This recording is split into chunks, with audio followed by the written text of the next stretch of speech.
The cursor blinked, mocking me. A steady, rhythmic pulse on a sea of white. 2,000 words on the socio-economic impact of the Gallic Wars. Due tomorrow. My brain felt like a dry sponge. I leaned back in my worn-out desk chair, the cheap plastic groaning in protest. My eyes burned from staring at the screen. Crap. This was impossible. I scrubbed a hand over my face, the pressure of my palm, a temporary relief. The dorm was quiet for a Tuesday.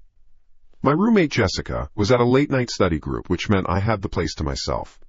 A small victory. I took a long sip of cold coffee from a mug that had been sitting on my desk for hours. It tasted like bitter defeat. I leaned forward again, my fingers hovering over the keyboard. Just one more paragraph. Just one. My eyes drifted up past the document to the top of the laptop screen. The little green light next to the webcam flashed. Once, then it was gone. I stopped. My fingers froze mid-air. I stared at the tiny dark circle of the camera lens. Nothing. It remained off. I waited a full 10 seconds. Nothing. Shitty laptop, I muttered, shaking my head. It was an old machine, a hand-me-down from my brother. It did weird things sometimes. I shrugged, dismissing it. My focus returned to the blinking cursor and the ancient Romans who were currently ruining my GPA. I typed a few words, deleted them, then typed them again. The frustration was a physical weight in my chest. I just wanted to be done, to crawl into bed and sleep for a week. My phone buzzed on the desk beside my laptop. I glanced at the screen, hoping for a distraction, any excuse to look away from the essay. An Instagram notification. It wasn't from a friend. It was a message request. The profile was blank. No picture, no bio, just a generic randomly generated username.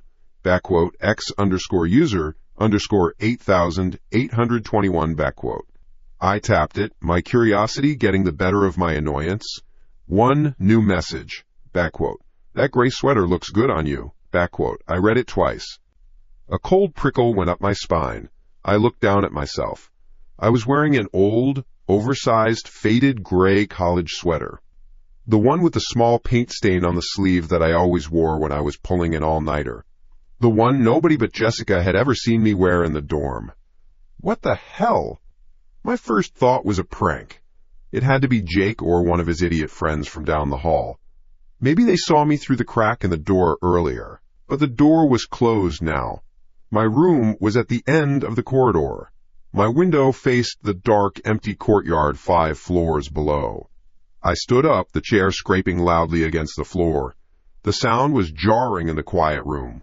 I walked to my door, my heart starting to beat a little faster. It was already closed. I reached out and, with a decisive click, turned the deadbolt.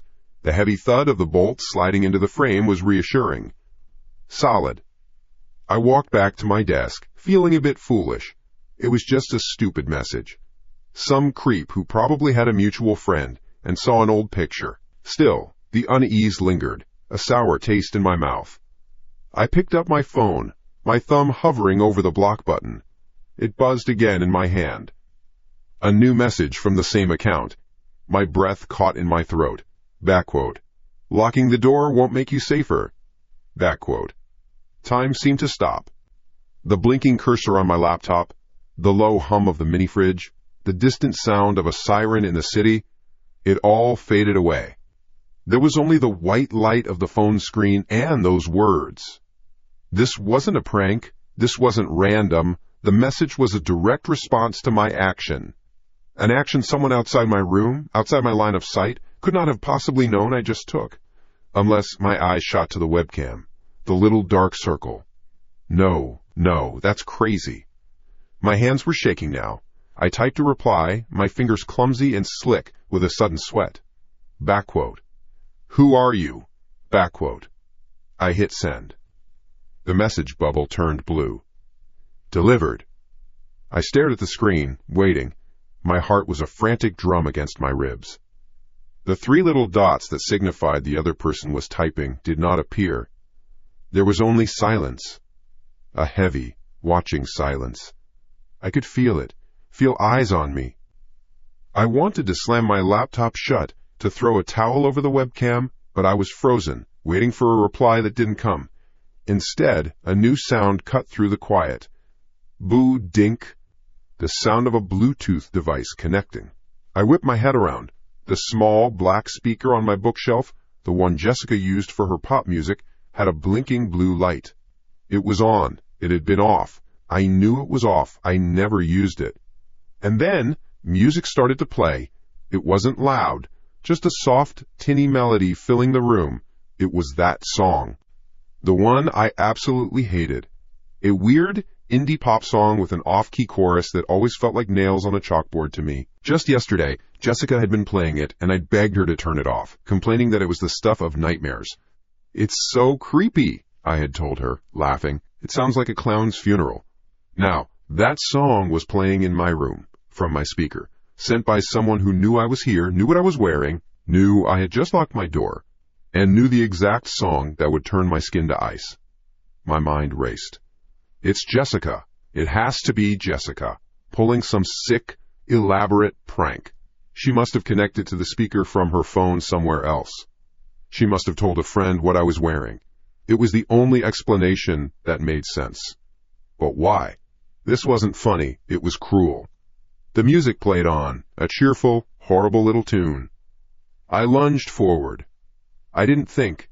I just acted. I slammed the laptop shut with a loud crack. The screen went dark. The connection was severed. I didn't wait to see if the music would stop. I scrambled over to the bookshelf and yanked the power cord for the speaker right out of the wall. The music died abruptly, mid-chorus, and the silence that rushed back in was worse. It was absolute, total. I stood in the middle of my room, breathing hard, my ears ringing. I was listening for anything. A footstep in the hall. A cough from the next room. Laughter. Something. Anything to prove I wasn't alone in this. That this was a joke. Nothing. I held my breath, straining to hear. And then I heard it. It was so quiet at first I thought I was imagining it.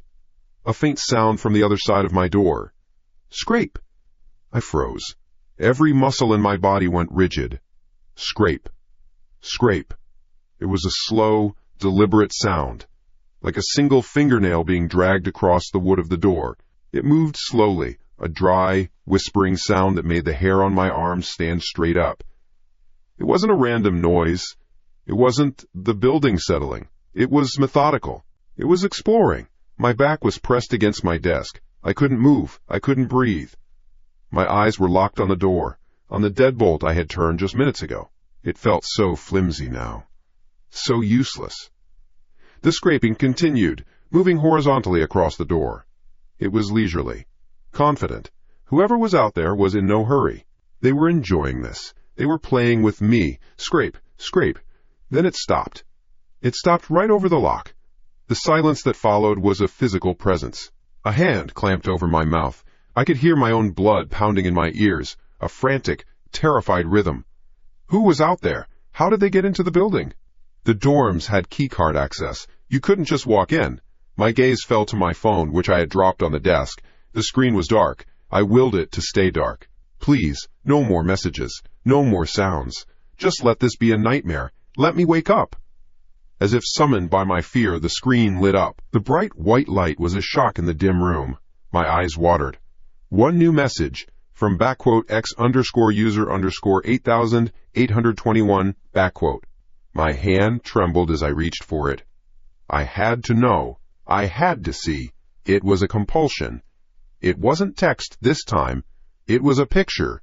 The image loaded, pixel by pixel. My stomach dropped. It was a photo of my own door, the familiar white paint, the scuff marks near the bottom. It was taken from an odd, slightly high angle, looking down. The brass of the deadbolt I just turned was the center of the frame, gleaming under the harsh fluorescent light of the hallway. It was a picture of my lock, from the outside. But that wasn't what made my heart stop. That wasn't what made the air leave my lungs in a choked, silent gasp. It was what was at the very bottom of the frame, partially cut off but unmistakably there. The tips of a pair of men's sneakers. Dirty, worn-out basketball shoes. White with black laces. Shoes I had never seen before in my life. They were right there, on the other side of my door. He was standing right there. Now, my phone slipped from my fingers. It hit the cheap dorm room carpet with a dull, muffled sound. I didn't care. The image was burned onto the back of my eyes. The brass of the deadbolt. The dirty white sneakers. He was there. Right there. My breath was gone, stolen from my lungs. My entire world had shrunk to the space between me and that thin piece of wood. He was standing on the other side of my door. My back was pressed against the desk, the edge digging into my spine. I couldn't move. My gaze was fixed on the lock. That little piece of metal I had turned moments ago. My only shield. It felt like paper. My heart was a wild animal smashing itself against my ribs, desperate to escape. Then, a sound. Knock, knock, knock. A scream tried to tear its way out of my throat, but it died as a strangled squeak. The sound was casual. Normal. Not the sound of an attacker. It was the sound of a friend. Lynn? You in there? Jessica's voice. Relief washed over me so hard my knees went weak. I almost collapsed. Jessica? It was just Jessica. But the relief was followed by a new, colder wave of fear. The man. The sneakers. Was he still out there? Did she see him? Prick! Lynn, open up! I forgot my keycard again. Her voice was muffled, a little annoyed. My mind raced. A test. I had to see if she was alone. I crept towards the door. Each step a carefully placed, silent movement. My body was a coiled spring of tension. I put my eye to the peephole. The hallway was empty.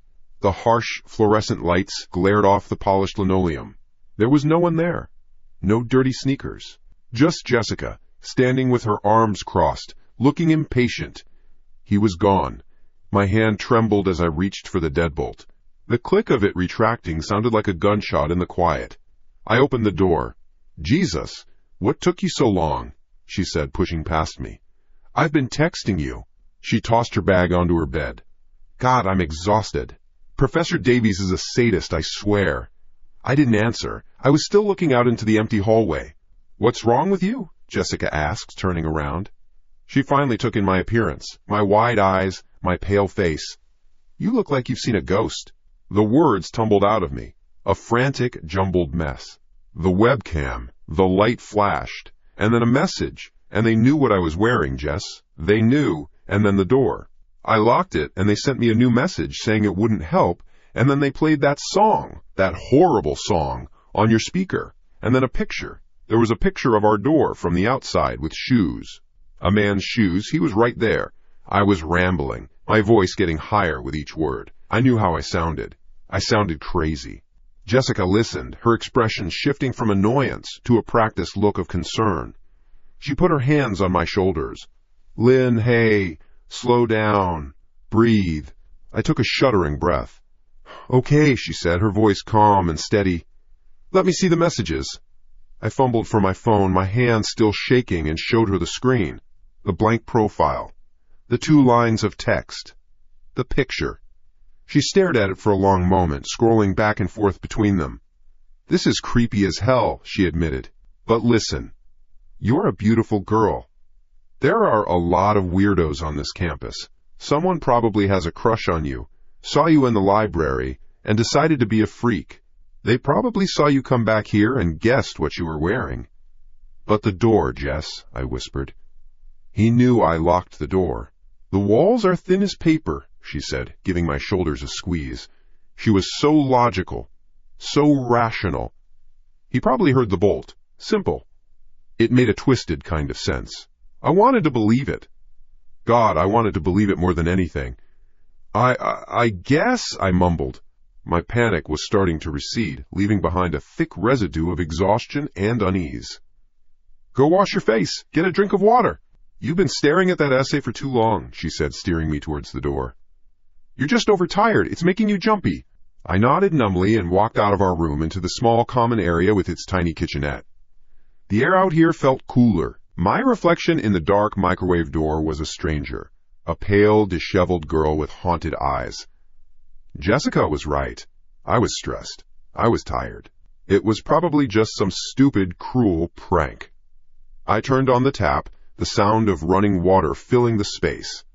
I splashed my face, the cold shocking my skin. It felt good, grounding. I reached for a glass, and that's when I saw it, resting on the countertop, right next to the sink. The small paring knife, the one with the black handle we used for cutting fruit. It wasn't in the wooden knife block where it belonged. It was just lying there, the blade gleaming under the single overhead light. I frowned. Jessica and our other suitemates were always doing this, using things and just leaving them out. It was a stupid little thing. A nothing. But after tonight, it felt different. It felt out of place in a way that made a new chill go through me. I picked it up, the cool plastic of the handle unfamiliar in my grip, and slid it back into its slot in the block. The clatter of it settling into the wood was sharp and loud. Taking a deep breath, I walked back toward our room, feeling a little more in control. It was a prank, a dumb prank, and I was letting it get to me. I pushed open the door to my room, and I froze. My laptop was open. It sat on my desk, the screen glowing, casting a pale blue light into the room. I knew, with a certainty that went bone deep, that I had slammed it shut. The crack of the plastic hinge was seared into my memory. I had closed it to cut the connection, to stop the music, to feel safe. But it was open. I walked toward it slowly, my bare feet silent on the floor. My eyes were glued to the screen. It was displaying a blank notepad file. A white, empty space, and in the top left corner, a single black line of text. Just 2 characters, colon closing parenthesis dot. My blood ran cold. I stared at it. That simple, innocuous smiley face. It felt like a leering skull. It was a proclamation. I was just here, in your room, while you were washing your face. And now I'm gone. A scream finally found its way out. Jessica! Footsteps pounded down the short hall, and she burst into the room, her eyes wide with alarm. What? What is it? My hand was shaking as I pointed a finger at the screen. I couldn't form words. I just pointed. Look! Jessica rushed over to my desk, peering at the laptop. She stared at the screen, then looked back at me, her face a mask of confusion. Look at what, Lynn? It's a blank file. What? I pushed past her, my eyes darting back to the screen. She was right. It was empty. The notepad file was there, but it was completely blank. The smiley face was gone, vanished, as if it had never been there at all. No, I whispered, my voice trembling. No, it was there. I saw it. A smiley face. Right there. Jessica took a step back. She wasn't looking at the screen anymore. She was looking at me, and her expression was no longer just concerned. There was something else in her eyes. Pity. Fear. Lynn, she said, her voice soft, cautious. You have that massive paper due tomorrow. You said you've been up for almost 2 days. Are you sure? Are you sure you're not just seeing things? The stress can do that, you know. It can make your mind play tricks on you. The words hit me like a slap. Her tone was so reasonable, so caring, and that's what made it so terrifying. Because for a split second, I believed her.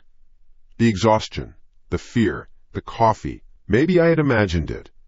Maybe the stress was finally making me crack.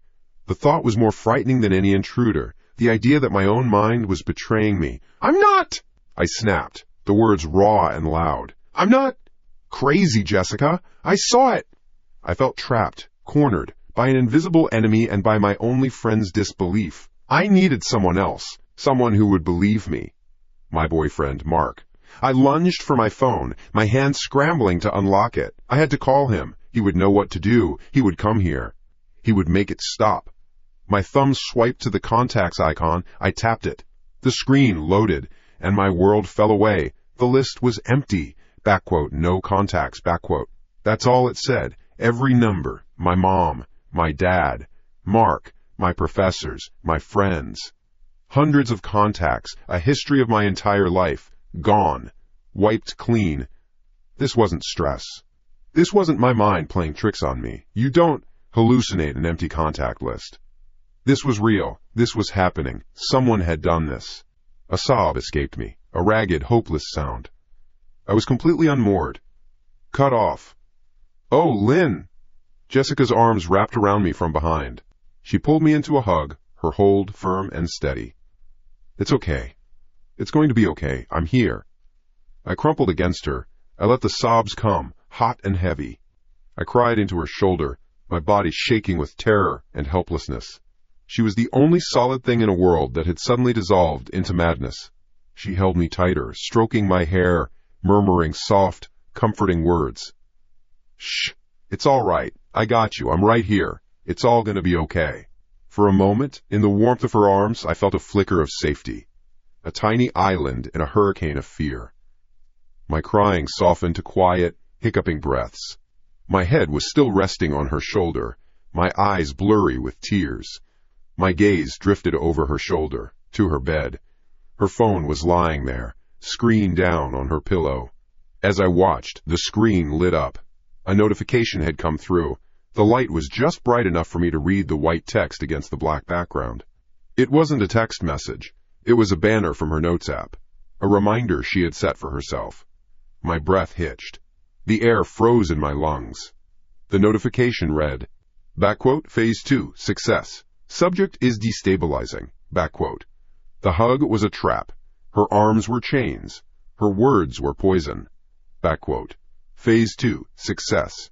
Subject is destabilizing. The words burned behind my eyes.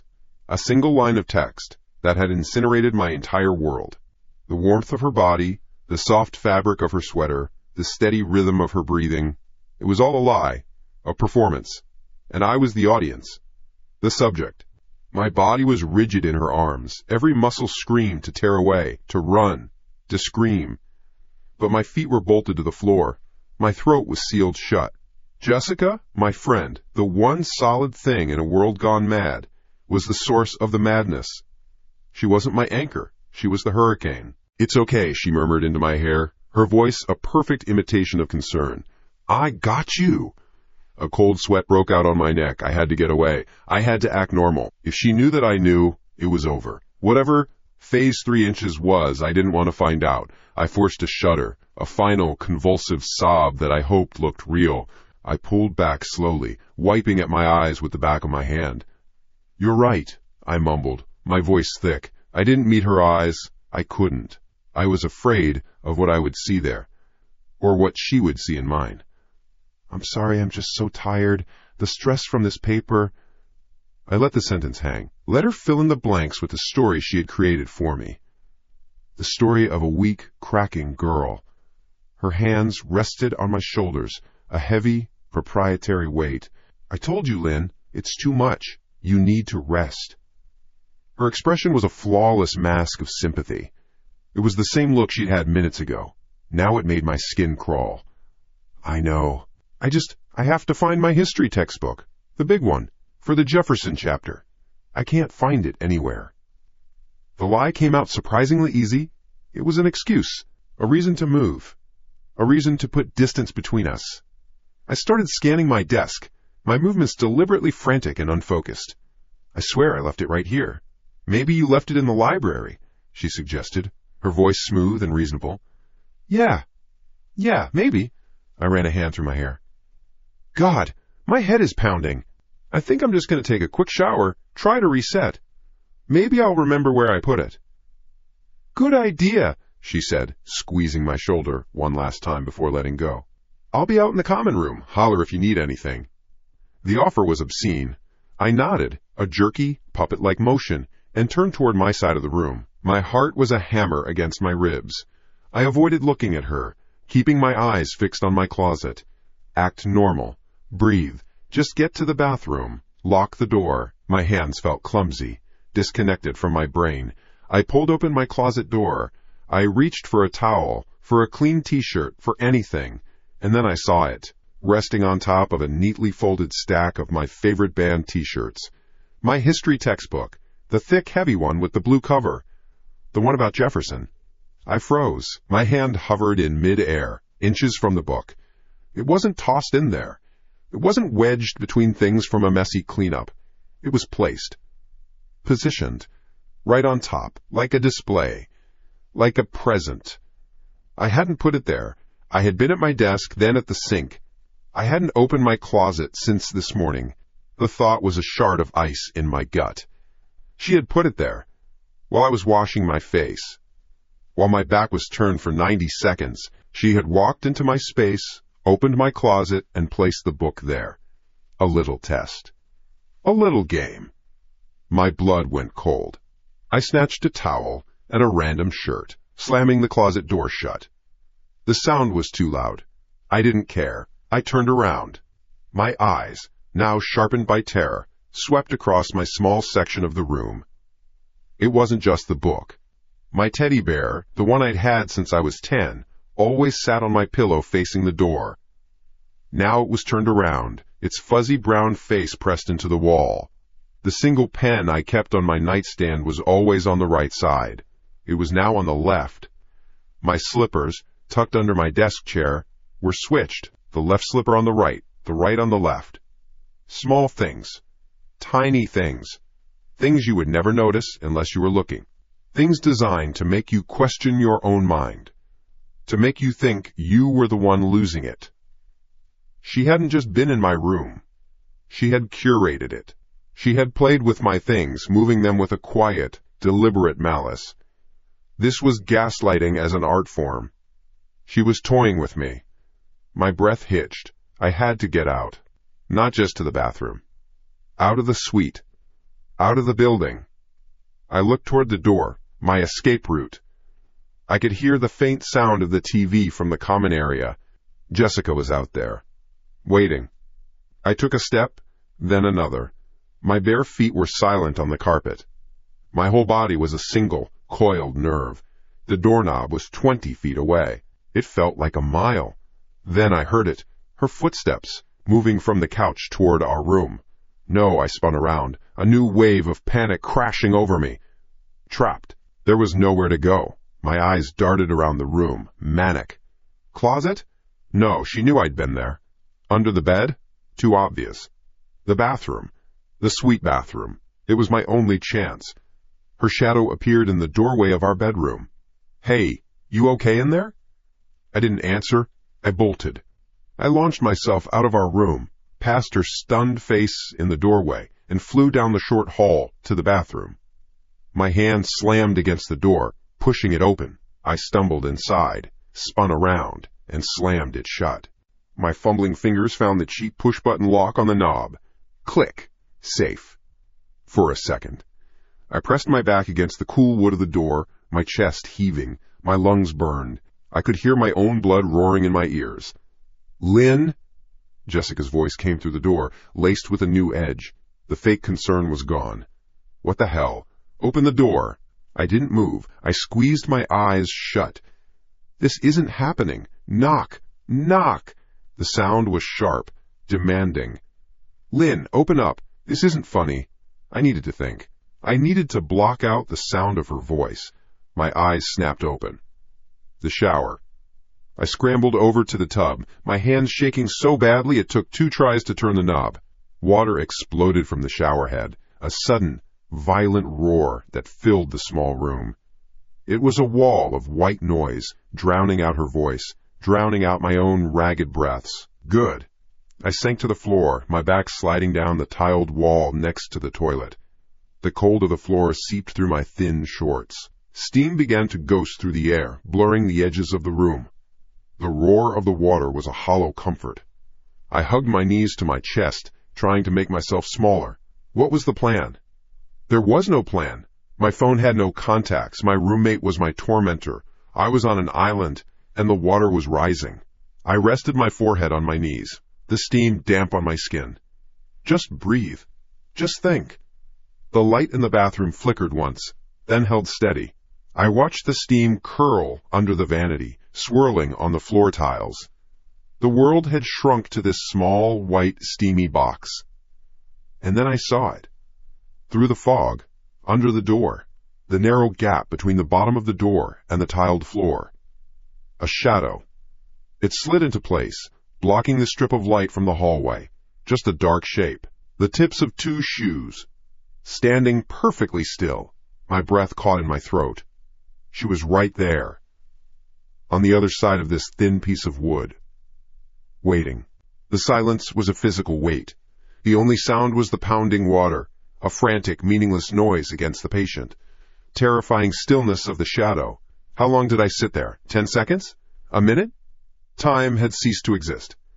There was only the roar of the water and the dark shape of her feet. Watching. Waiting. Then the shadow moved. Sort of. One of the feet shifted, and a corner of the shadow seemed to bend down. Something white appeared in the gap. A small, folded piece of paper. It slid silently across the tile, pushed from the other side, coming to a stop just a few inches from my bare foot. It sat there, a stark white rectangle on the damp floor. A message. My hand trembled as I reached for it. My fingers felt numb, clumsy. The paper was cool and dry. I unfolded it. The letters were scrawled, messy, like a child's writing. 2 words, written in thick black ink. Found you. The paper was a dead weight in my trembling hand. 2 words. Found you. It wasn't a threat. It was a declaration. A period at the end of a sentence I didn't know had begun. The pounding water from the shower was no longer a shield. It was a countdown timer. My mind went blank. The roaring in my ears and the roaring of the water became one. The shadow of her feet under the door was an anchor, pinning me to the floor. She knew I was here. She knew I was afraid. She was feeding on it. Then the shadow was gone. Just like that. No sound of footsteps, no creak of the floorboards. One moment it was there. A solid block of darkness. The next, only the dim light from the hallway slit the space under the door. My lungs remembered how to work. I sucked in a ragged breath that tasted of steam and fear. Run. The single word slammed into my brain. Get out. I scrambled up, my bare feet slapping against the wet tile. I didn't turn off the shower. I didn't grab anything. My hand shot out, fumbled with the slick, small lock. It wouldn't turn. My fingers were useless, clumsy things. With a raw grunt of effort, I twisted the knob and yanked the door open. The hallway was empty. The common room was dark, the only light coming from the single lamp on the end table. Jessica was not on the couch. She was not by the kitchen. She wasn't anywhere. It was worse. Her not being there was so much worse. My heart hammered against my ribs, a frantic, trapped bird. I didn't dare go back into my room. She'd been in there. She'd touched my things. The bathroom was a cage. The common room was a killing floor. Trang, my mind latched onto the name. Trang and Maya, my other suitemates. Their room was at the end of the hall, opposite mine and Jessica's. Maybe they were there. Maybe they were awake. Maybe I wasn't alone. I didn't walk. I crept. Each step was a measured risk, my bare feet making no sound on the thin carpet. My eyes scanned every shadow, every corner. The door to Trang and Maya's room was closed. A thin line of light glowed from underneath. They were awake. My hand was already raised to knock when I stopped. What would I say? My roommate is trying to kill me. She moves my things and slides notes under the door. I'd sound insane. They'd look at me with pity, then exchange worried glances with Jessica. Jessica, who would be standing right behind me with that perfect, concerned face. She would win. I couldn't do that. But I couldn't be alone. Not tonight. I knocked. Softly. Just a light tap, tap, tap of my knuckle. The light under the door vanished. The room went silent. Shit. I knocked again, a little harder. Trang? I whispered, my voice cracking. It's Lynn. Please. A pause. Then the sound of a lock turning. The door opened a few inches, held by a chain. Trang's face appeared in the gap, her eyes wide and wary. Lynn? What's wrong? It's 2 a.m. Can I come in? The words tumbled out. Please. Just for a minute. She looked past me, down the empty, silent hall. She hesitated, then sighed, and unlatched the chain. I slipped inside, and she shut the door behind me, locking it again. Maya was asleep in her bed, a lump under a comforter. What's going on? Trang whispered, keeping her voice low. You look like you've seen a ghost. It's Jessica, I said, my voice barely audible. Something's wrong with her. I couldn't tell her everything. I couldn't show her the text message on her own phone. She wouldn't believe me. She'd think I'd gone crazy. She's been acting weird. Really weird. I'm scared to be in the room with her. Trang's expression softened from suspicion to something like pity. Weird how? Did you guys have a fight? No, it's not that. I can't explain it. Please, can I sleep on your floor tonight? I'll be out before Maya even wakes up. Please, Trang. I knew how I sounded. Desperate. Unhinged. I didn't care. She looked at my face, at my wild eyes and damp hair. She must have seen the real, undiluted terror there. She bit her lip, then nodded. Okay. Okay, Lynn, don't worry. She grabbed a spare blanket and a pillow from her closet. Just be quiet. I took the bedding, my hands still shaking. Thank you, I breathed. The relief was so intense. It almost brought me to my knees. I wouldn't be alone. I made a small bed for myself on the floor, between Trang's desk and the closet, out of sight from the door.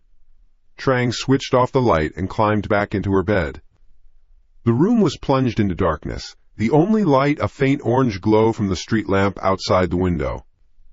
I could hear the soft sound of Maya's breathing, the rustle of Trang shifting in her bed. Normal sounds, safe sounds. I lay there for a long time, staring at the ceiling, my body tense. Every creak of the old building made me flinch. I was a coiled spring. But slowly, cocooned in the quiet breathing of two other people, the tension began to leak out of me. My eyelids grew heavy. My thoughts started to drift. Maybe I was overreacting. Maybe it was a prank. A sick, twisted prank. Just as my mind was finally sliding towards sleep, I heard it. Click. It was tiny, almost imperceptible, a sharp, mechanical sound from the corner of the room, near the ceiling. My eyes snapped open. I was instantly awake, every nerve on fire. I lay perfectly still, holding my breath, straining my ears in the darkness. Silence. Just the sound of breathing. I scanned the corner where the sound came from. It was just a convergence of two walls and the ceiling. A dark, empty corner. I waited. 1 minute. 2. Nothing. It was the building settling, the heater kicking on. It was nothing. I was just paranoid. I had to be. I closed my eyes, forcing myself to relax. It was nothing. The next morning, I woke up with a crick in my neck and a feeling of dread clinging to me like a damp shroud. Trang was already up, sitting at her desk with her laptop open. Maya was gone, her bed neatly made. Morning, Trang said, not looking up from her screen. You okay?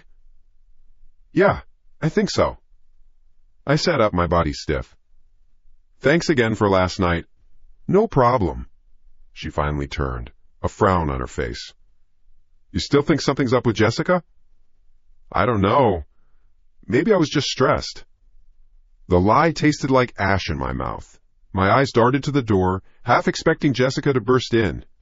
I had to get back to my room, grab my laptop, see if there was any new message, any new horror waiting for me. I needed proof. I mumbled an excuse and slipped out of Trang's room. The suite was quiet. Jessica's car keys were gone from the hook by the door. She was out. Good. I scurried into my room and shut the door, my back pressing against it. Everything looked normal. My bear was still facing the wall, my slippers were still switched, small reminders of her violation. I grabbed my laptop from my desk and sat on my bed, flipping it open. My hands were slick with sweat.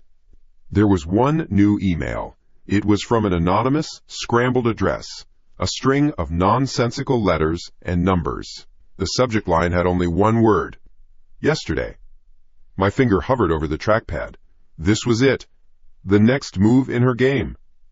I had to know. I clicked it open. The body of the email was empty. There was only one attachment. A single image file. _IMG_0412.jpg . My heart felt like it was trying to punch its way out of my chest. I clicked it. The image loaded. It took a second for my brain to process what I was seeing. The picture had a ghostly green-white glow. Infrared. Night vision. It was a photograph of a bedroom. Trang's bedroom. from above. The angle was high, from a corner of the ceiling. I could see Trang in her bed, a peaceful shape under the covers. And on the floor, curled up in a blanket, was me. Sleeping. The timestamp was in the bottom corner of the image, written in stark white digital numbers. 3:17 a.m. About an hour after I'd fallen asleep. Around the time I'd heard the click. The sound from the corner. The camera. A choked, strangled sound escaped my throat. It wasn't just my room. The camera wasn't for me. Or not just for me. It was in Trang's room. She, it had been watching us. Both of us. I shot off the bed, my laptop clattering to the floor. I didn't care. I burst out of my room and pounded on Trang's door, not waiting for an answer before I threw it open. She jumped, startled. Lynn! What the hell? I couldn't speak. I just pointed a trembling finger toward my room. My laptop! Look! Now! Confusion and annoyance warred on her face. But she saw the look in my eyes. She got up and followed me back into my room. I picked up the laptop from the floor. The screen was still glowing with that hideous green-white image of us. I held it out to her. She peered at the screen, her eyes widened. The color drained from her face. What is this? She whispered. It's us, last night, in your room. Her hand flew to her mouth. She stared at the picture, her eyes darting from my sleeping form to hers, then to the high angle. The corner, she breathed. That's from the corner by the door. It's a camera, I said, the words feeling like stones in my throat. There's a camera in your room, Trang. It watched us sleep. Panic finally broke through her shock. Oh my God, oh my God! Her head whipped around, looking at my room as if the walls themselves were the enemy. She put a camera in your room, Jessica! No, I said, my voice low and grim. Not my room, yours! The realization hit her like a physical blow. She stumbled back a step. In my room? We have to find it. The words gave me a sense of purpose, a shield against the rising tide of hysteria. We have to find it now. We tore her room apart. We didn't care about the noise. We were a whirlwind of frantic energy. We checked the smoke detector, the vents, the top of her bookshelf. Nothing. Think, I said, trying to force my brain to work. The angle in the picture. It was high. In the corner. We both looked at the corner by the door. It was empty, just white paint. Except for one thing. A cheap, flimsy wall calendar with pictures of national parks, held up by a single thumbtack. Trang stared at it. No way! It's been there all year! I walked over to it. My hand was shaking as I reached up and pulled it away from the wall. The thumbtack came with it. And behind it, nestled in a tiny hole, drilled into the drywall, was a black dot, no bigger than the head of a pin, the tiny, soulless lens of a spy camera. We both just stared at it, the sheer, calculated violation of it. It had been there all this time, watching, anger, hot and pure, suddenly burned through the fear. It was a relief, a clean flame. That fucking bitch, I hissed. This wasn't a game anymore. This wasn't some psychological torment. This was criminal. This was over. I didn't think.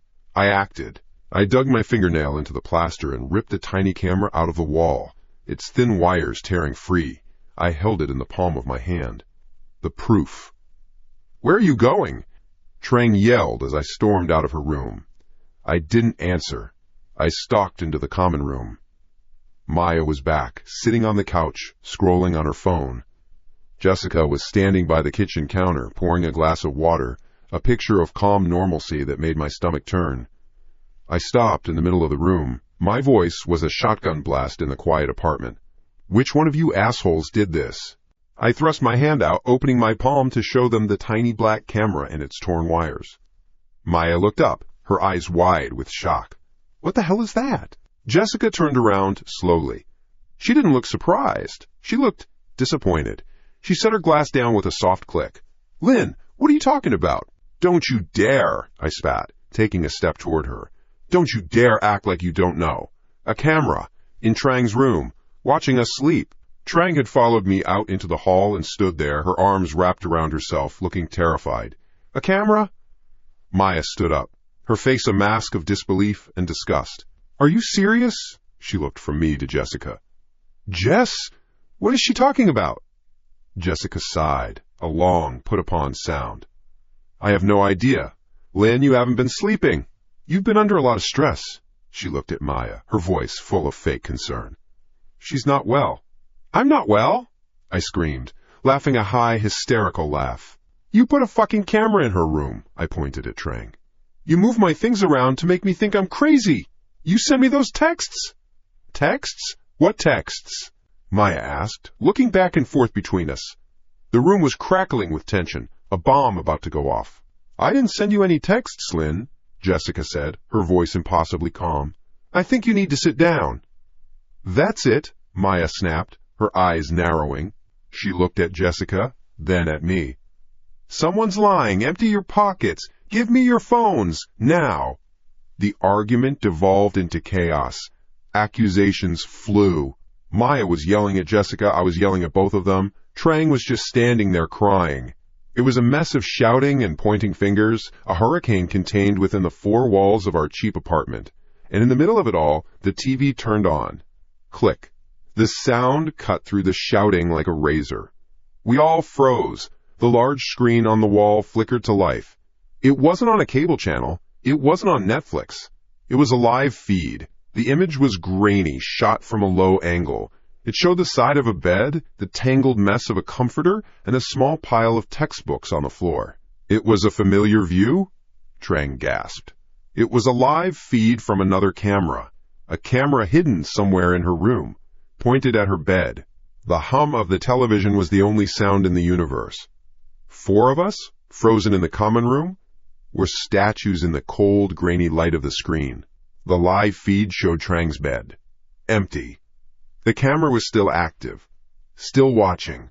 Jessica was the first to move. She didn't scream. She didn't gasp. She just turned her head slowly, looking at me with an expression of profound disappointment. As if I had ruined a party she'd planned so carefully. Well, she said, her voice flat, this is a mess. Maya finally found her voice, a high, thin thing. What the hell is going on? Another camera? She backed away from the TV, from all of us, pressing herself against the far wall like a cornered animal. Jess, did you do this? Don't be ridiculous, Jessica snapped, her calm finally breaking into a shard of irritation. She pointed a finger at me. This is her. It's all her. She's losing her mind and trying to drag all of us down with her. Trang just stood there, shaking. Her eyes were glued to the screen, to the live feed from her own room. She wasn't looking at us. She wasn't part of the argument. She was gone, lost in the image of her violated space. I couldn't breathe in that room. The air was poison. Accusations and fear choked everything. I didn't say a word. I turned and walked back to my room, the argument fading behind me. I shut the door and the lock clicked into place with a sound that offered no comfort, only the illusion of a barrier. I sank to the floor, my back against the wood, and listened. I could hear their voices through the door, a muffled hurricane of blame. Maya's panicked questions, Jessica's sharp, defensive answers, and through it all, nothing from Trang. Just a terrible, unbroken silence. Footsteps in the hall, heavy, then lighter, pacing. Someone was walking back and forth, right outside my door. I held my breath, my ear pressed against the cheap wood. The footsteps stopped. I waited. My heart hammered against my ribs, a desperate Morse code. Get out! Get out! Get out! But where? The whole apartment felt like a cage. My car keys were on my desk. Maybe I could make a run for it. Just bolt. Deal with the consequences later. Then I saw it. A sliver of white paper sliding into the sliver of space beneath my door. It appeared slowly, silently. A clean, white rectangle against the dusty floor. My blood ran cold. It was happening again. But this felt different. Not a neat printed message. Not a game. My hand trembled as I reached for it. The paper was thin, flimsy, like it had been torn from a notebook. I unfolded it. The handwriting was jagged, messy, as if written by a hand that was shaking as badly as mine. 2 sentences. Back quote. Don't trust anyone.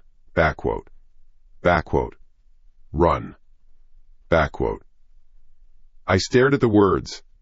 The letters were a chaotic scrawl, nothing like the clean typed notes from before. Who wrote this? Who was in the hall? Was this a trick?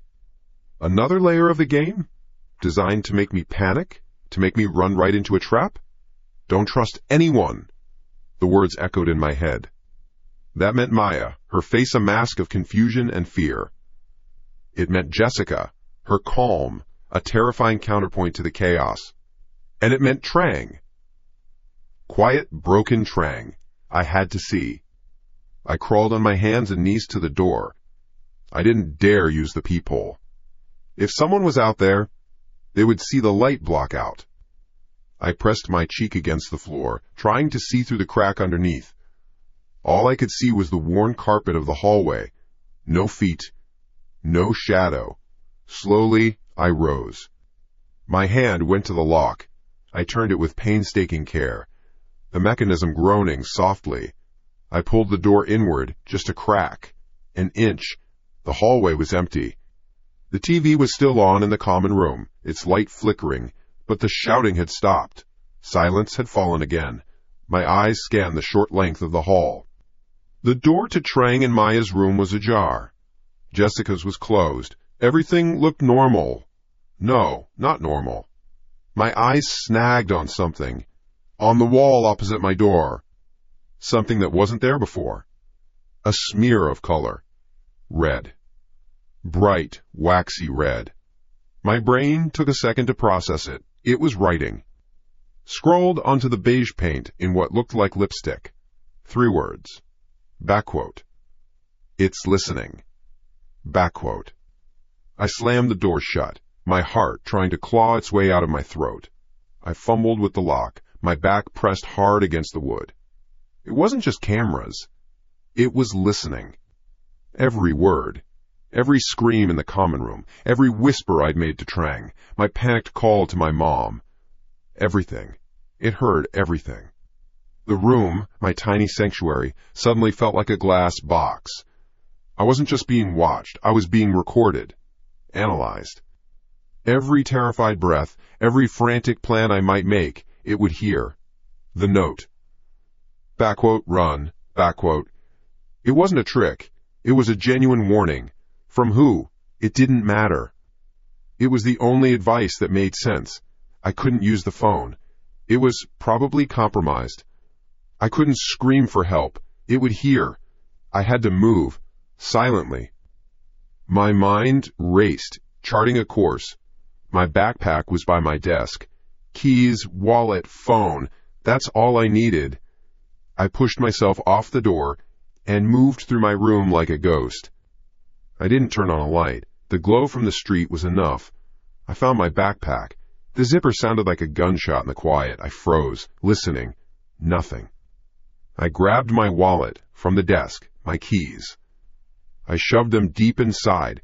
My phone was on the nightstand. I grabbed it and turned it off, the screen going black. A useless brick now, but I couldn't leave it. Backpack on. I took a deep breath, trying to quiet the frantic thumping in my chest. The plan was simple. Open the door. Walk, don't run, to the main entrance. Unlock it and get out. Don't look at anyone. Don't say a word. Just go. I crept back to my door. My hand hovered over the knob. I took one last, steadying breath. This was it. My fingers closed around the cold metal. I turned it. Slow, so slow. The latch retreated from the doorframe without a sound. I pulled the door inward, inch by painful inch. I peered through the growing gap. The hallway was still empty. The red letters on the wall seemed to gleam. I slipped out, my sneakers making no sound on the carpet. 3 steps to the main door. That's all it was? I was almost there. Going somewhere, Lynn? The voice was soft. Conversational. It came from right behind me. I froze, every muscle in my body locking up. It was Trang. I turned around slowly. She was standing in the doorway of her room, leaning against the frame. She wasn't crying anymore. She wasn't shaking. She was smiling. It wasn't a friendly smile. It wasn't a reassuring smile. It was small and knowing and completely, utterly wrong. There was a faint red smear on the back of her hand. Lipstick. What? The word was a dry croak. You look like you're trying to sneak out, she said, her voice still a sweet, melodic whisper. She pushed herself off the doorframe and took a step toward me. I took a step back. Trang, what are you doing? I saw the note someone slipped you, she said, ignoring my question. She took another step. Her eyes were wide and bright. Bad advice. It's not safe out there. My back hit the main door. Trapped. My hand fumbled behind me, searching for the deadbolt. We need to get out of here, I hissed, my eyes darting past her toward the living room. Where were the others? All of us. We need to call the police. No. The word was sharp. Final. She was in front of me now, so close I could see the tiny flecks of gold in her dark eyes. The police can't help. They don't understand. She reached out and put a hand on my arm. Her grip was surprisingly strong. I was so scared, watching that TV, thinking it was Jessica. But then I realized, she's not smart enough for this. My mind was screaming. The pieces were clicking into place with a series of horrible, sickening snaps. The camera in her room, the lipstick on the wall, the note. She wrote the note. She was playing both sides. It was you, I breathed, the realization hitting me with the force of a physical blow. It was always you. Her smile widened. It was a terrible, beautiful thing. I had to make you see. I had to make everyone see what she was. But you were getting distracted, thinking you could just run away. You're insane. I tried to pull my arm free, but her fingers tightened like a vice. Don't, she warned, her voice dropping, losing its sweetness. Don't fight me, Lynn. This is for your own good. She tugged me, hard, pulling me away from the exit. She steered me back toward my own room. I stumbled, my backpack heavy on my shoulders, my legs weak. What about the camera? I stammered, trying to make sense of the madness. You put a camera in your own room? It gets their attention, she said, as if explaining a very simple concept to a child. She pushed my door open and shoved me inside. I stumbled onto my own floor. Stay here, she ordered. She started to close the door. No! I scrambled to my feet. Trang, please! I lunged for the door, but she was faster. She slammed it shut right in my face. I heard the lock turn from the outside, a lock that shouldn't even exist. She must have installed it. I pounded on the wood. Trang! Let me out! What are you doing? There was silence for a moment. Then her voice came, muffled through the door, calm and placid once more. You shouldn't be alone right now, she said. Her voice wasn't worried. It was possessive. Stay here with me. I'll keep you safe. The key turned in the lock. The final, metallic sound of a cage door closing. I was a prisoner in my own bedroom. I didn't beat on the door again. What was the point? She wouldn't open it. My fists were already sore. My throat was raw. I pressed my ear against the wood, listening. For a long time, there was nothing. Then, I heard her footsteps, soft and measured, walking away. She wasn't panicking. She wasn't running. She was in control. A muffled sound came from the living room, maybe the TV being turned off. Then, the distinct sound of a drawer opening and closing in the kitchen. The scrape of a chair on the linoleum. She was just existing, living in the apartment while I was locked in here. The thought made my skin crawl. What were Maya and Jessica doing? Were they locked in their rooms too? Or were they part of this? Don't trust anyone. Trang's own words, scrawled in lipstick. I pushed myself away from the door, my back sliding down the cheap wood until I was sitting on the floor. My room was a fishbowl. The lipstick warning on the opposite wall screamed at me. Back quote. It's listening. Back quote. Every sound I made. Every breath. Was Trang the one listening? Or was she just a puppet for something else? My mind couldn't make sense of it. The smiling, broken girl in the hallway felt like the center of the nightmare. But her words, the cameras, it all felt too elaborate for one person. My backpack was still slung over my shoulder, a heavy, useless weight. Keys I couldn't use, a wallet with no door to walk through, and my phone. The phone I'd shut off. The smart, new phone that was probably a glorified tracking device and microphone right now. It was a brick. Useless. But it wasn't my only phone. The thought hit me like a splash of cold water. Years ago, I dropped my old phone, shattering the screen into a spiderweb of glass. I'd gotten a new one but never threw the old one out. It was in my nightstand drawer, buried under old receipts and dead batteries. A ghost. A forgotten piece of tech. I crawled across the floor, every movement a calculated risk. I tried to make my motions silent, part of the ambient noise of the building. The drawer screeched as I pulled it open. I froze, my heart hammering against my ribs. I waited. No footsteps in the hall, no sound from outside the door. I plunged my hand into the drawer, fingers brushing past cold metal, smooth plastic, crumpled paper. There. The familiar weight of it. I pulled it out. The screen was a disaster, but I remembered it still held a charge. It still worked. I pressed the power button, my thumb digging into the side. For a second, nothing happened. My hope shriveled. Of course it was dead. Of course it was. The screen flickered to life. A familiar logo glowed through the cracks. It was alive. A tiny, secret window to the outside world. It wasn't connected to the apartment's Wi-Fi. It had its own data plan, one I'd forgotten to cancel for months before finally doing so. But maybe, just maybe, it could still find a signal. I faked it. I lay down on my bed, pulling the covers over me, arranging myself like someone who had given up and gone to sleep. I faced the wall, hiding the phone's glow.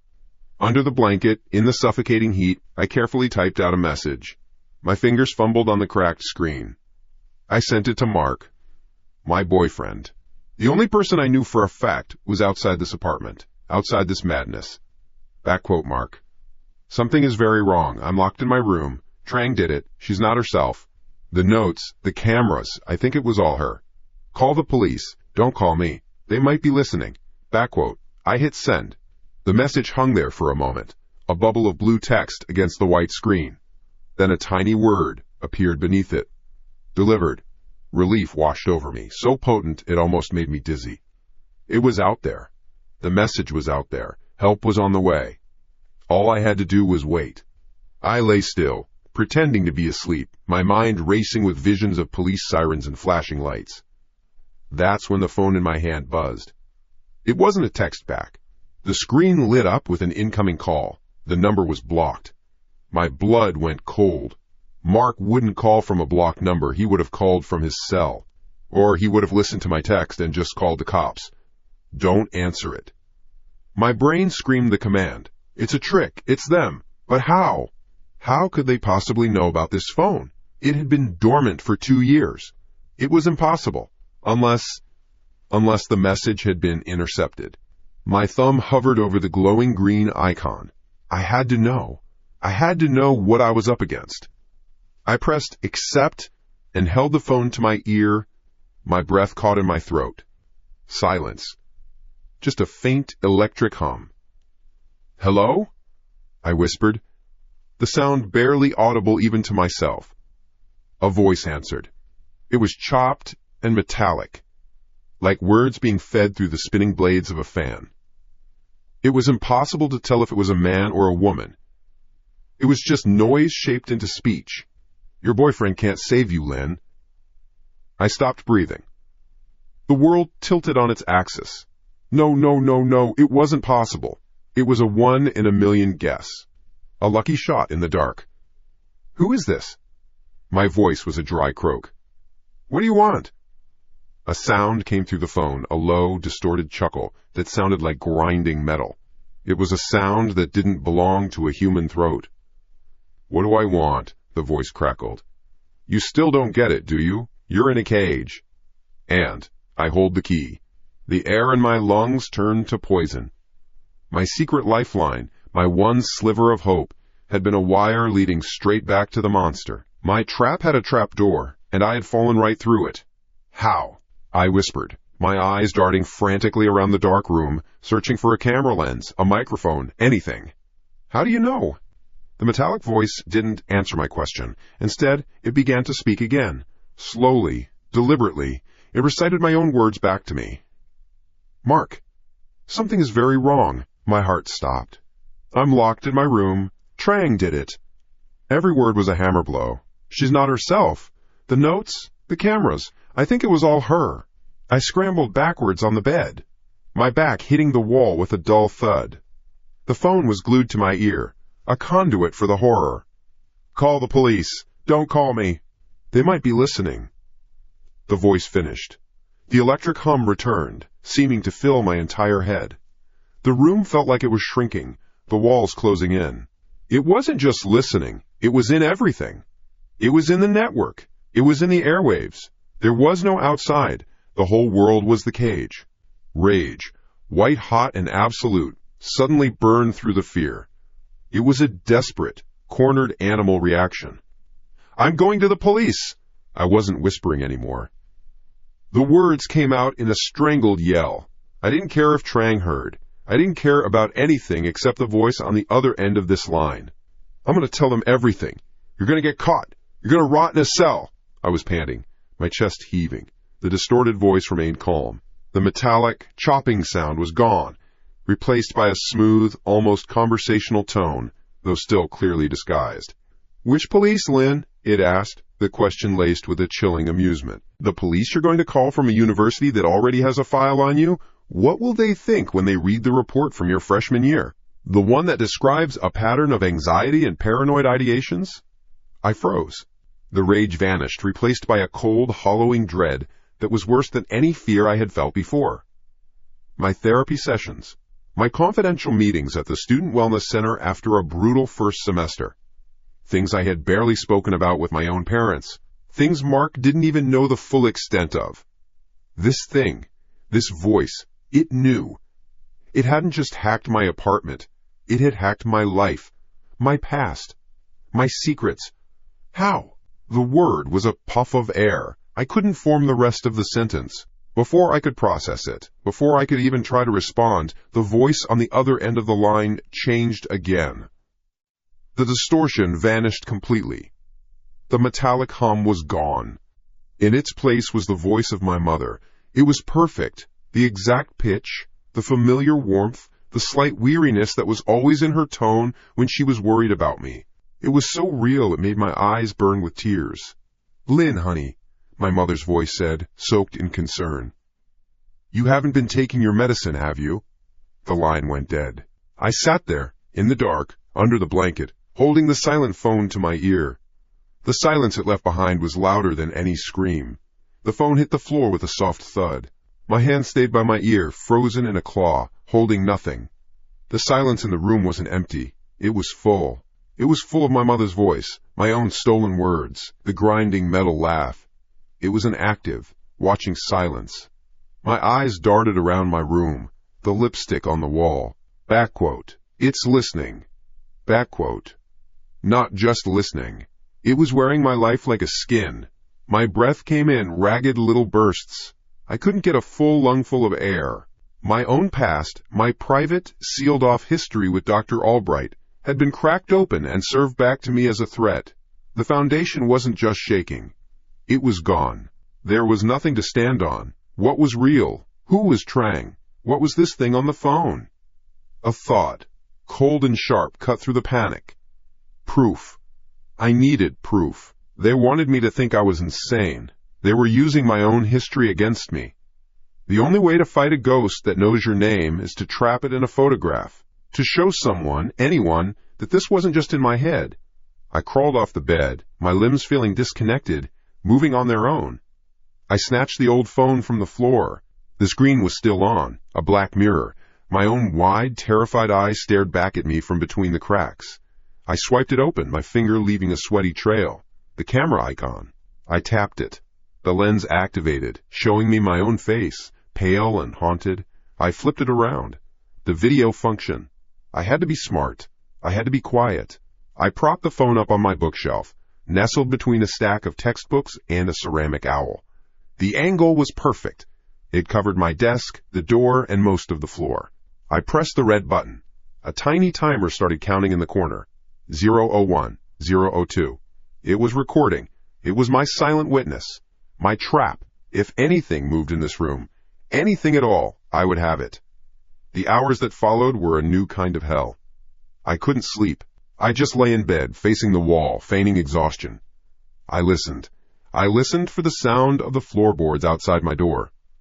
For a change in the electric hum of the building. For anything. There was nothing. Just the endless, watching silence. Morning came, not with sunlight, but with a knock on my door. "Lynn?" It was Trang's voice. Soft, normal.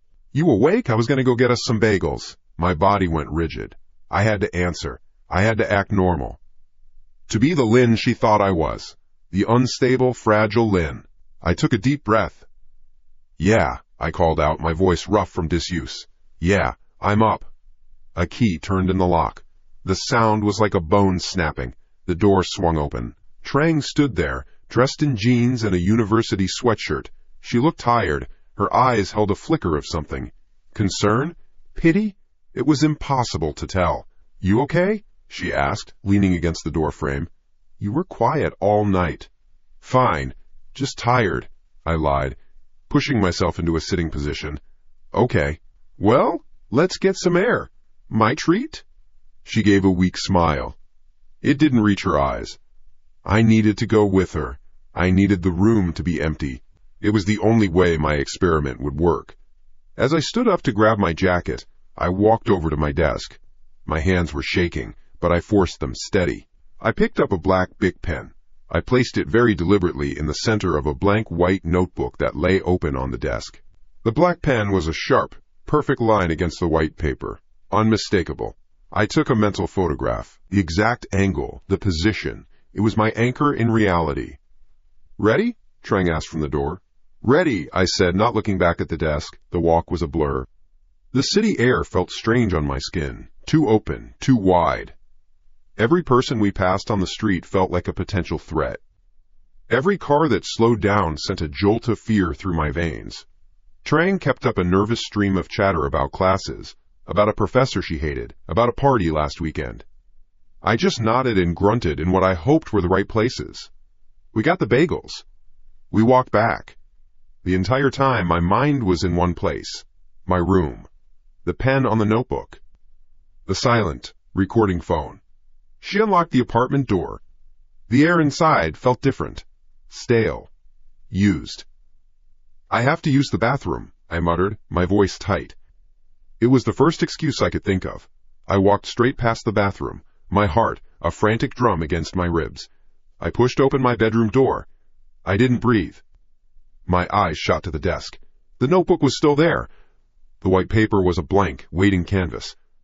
But the pen was gone. My gaze dropped. There it was, on the floor. Lying on the worn hardwood a few feet away from the desk. It hadn't rolled there. It was placed. A surge of triumph, cold and sharp, shot through me. I had it. I fucking had it. It wasn't me. It wasn't my mind. Something had come into my room. Something had moved the pen, and my phone, my broken secret phone, had seen it all. I closed the door behind me, my hand shaking so hard I could barely work the lock. I stumbled over to the bookshelf, snatching the phone. The screen was still on, the timer ticking past the 2-hour mark. It had worked. I sank onto the edge of my bed, hitting the stop button. The file saved. I tapped on it. My hands were slick with sweat. The video opened. I used my thumb to drag the scrubber, speeding through the footage. The empty room flickered by in a blur of still life. The bed. The desk. The door. I slowed it down as I approached the time we'd returned. I moved it frame by frame, my eyes glued to the image of the desk. There. The pen. A black slash on the white notebook. Perfect. Exactly as I had left it. My breath hitched. I advanced the video. 1 frame. The pen was on the desk. The next frame. The pen was on the floor. I froze. I went back. 1 frame. Desk. Next frame. Floor. There was no in-between. No hand reaching into the frame. No shadow. No blur of the pen falling through the air. It didn't fall. It didn't move. It simply teleported. One moment it was there. The next it was gone from the desk and had reappeared on the floor. It was impossible. A glitch? A dropped frame? My old phone was a piece of junk, maybe it. No, it was too clean, too perfect. It wasn't a glitch. It was an edit, a cut. A single, surgical slice in time, removing the exact moment of the action. The realization hit me like a physical blow. It wasn't just watching from the outside. It wasn't just listening. It was inside the machine. It had been inside my phone the whole time, watching me set up my own useless trap. It had let me record, let me build my hope just so it could rip it away in the most impossible, mind-breaking way possible. It was editing my proof. It was editing my reality. No, I whispered. The phone felt toxic in my hand. A conduit. A weapon pointed directly at my sanity. Rage, hot and blinding, erupted through the cold terror. It was a cornered animal reaction. A scream of pure defiance against an enemy I couldn't see or comprehend. I scrambled back on my bed, away from the device. No! With a guttural yell, I threw the phone. It flew across the room, hitting the opposite wall with a sharp crack and clattering to the floor. I was panting, my chest heaving, my eyes locked on the spot where it lay. The screen wasn't black. It flickered, then blinked on, brighter than before. It wasn't the home screen. It was the photo gallery. It began to scroll, all on its own. New pictures, hundreds of them. They weren't photos. They were screenshots. A wall of blue and gray text bubbles. My heart stopped. I recognized the format. It was my chat history. No, not just any chat. My chat with Dr. Albright from the Wellness Center's secure patient portal. The screen displayed a screenshot. My name, Lynn, next to a message I'd sent 2 years ago. Back quote. I feel like I'm being watched all the time. Sometimes I hear things. I think I'm losing my mind. Back quote. It swiped to the next image. Dr. Albright's reply. Back quote. These feelings of paranoia are common with acute anxiety, Lynn. Let's talk about your coping mechanisms. Back quote. Swipe. Another of my messages. Back quote. I keep checking the locks. I can't sleep. The girl in the room next to mine, I'm convinced she's listening through the walls. Back quote. Swipe. Swipe. Swipe. It was an endless, automated slideshow of my most private, terrified moments. My deepest vulnerabilities, my diagnosed paranoia, my prescribed medication, all scrolling by on a cracked screen in a pool of cold light on my floor. It hadn't just hacked my life, it had weaponized my own mind against me. The bedroom door clicked open. I didn't even flinch. I was hollowed out. A shell. Trang stepped into the room. She took in the scene. Me, a wreck against the headboard. The phone, glowing on the floor. Her face was a mask of calm. There was no surprise in her eyes. Not a flicker. She walked past me, her steps silent. She bent down and picked up the phone. The light bathed her face, her eyes scanning the scrolling text. She swiped once, then twice, as if confirming something she already knew. Then she looked up from the screen, her gaze meeting mine. She shook her head, a slow, sad movement. I told you, she said, her voice soft with a terrible, misplaced certainty. You're not well, Lynn. The words hung in the air, long after Trang had closed the door. You're not well, Lynn. Her footsteps faded down the hall. The front door of the apartment clicked shut. I was alone. I didn't move. I just sat on the edge of my bed, a statue carved from ice. The room was a mess, but it was a quiet mess. The broken phone lay on the floor, its screen dark now, its power finally gone. Dead. Just another piece of trash. My own mind felt like that phone. Hacked. Broken. Its memories weaponized and turned against me. Was it real? The edited video? The chat logs? Or was it a hallucination? A complete psychotic break, just like Dr. Albright's notes suggested. Trang's calm, pitying face swam in my vision. She wasn't scared. She just looked certain. Certain that I was crazy. Maybe she was right. I crawled into the middle of my bed, pulling my knees to my chest. I stared at the window. Rain lashed against the glass. Thick, heavy sheets of it. The sky was the color of a bruise. Thunder rumbled in the distance, a low growl that vibrated through the floor. The sound was a comfort. It was real. The rain was real. The building was real. My bed was real. I focused on that. The texture of the cheap comforter under my fingers. The slight dip in the mattress where I always sat, I stayed like that for hours. A prisoner in a cell of my own making. I didn't dare leave the room. The rest of the apartment felt contaminated. It was Trang's space now. I listened to the sounds of the building, the groan of pipes, the hum of the ancient radiator, the muffled thud of a neighbor's bass through the ceiling. Normal sounds, lifeless sounds. My mind was a battlefield. One half screamed that this was a plot, that Trang was part of it, that they were trying to drive me insane. The other half, a tired, beaten voice, whispered that it was over, that I had finally broken, that I was sick, and Trang was just trying to help, and my own broken brain was inventing monsters. I wanted to believe the second voice. It was easier. It meant there was no one hiding in the shadows. It meant there was no one to fight. The only enemy was inside my own skull. A flash of lightning ripped the sky open. For a single, bleached white second, the world outside my window was illuminated in perfect, stark detail. The brick wall of the building opposite. The black, skeletal branches of the tree in the small courtyard 2 floors below. The rain, frozen in midair like a million descending needles. And the handprint. It was there for only an instant, a snapshot burned onto my retinas, a handprint on the glass.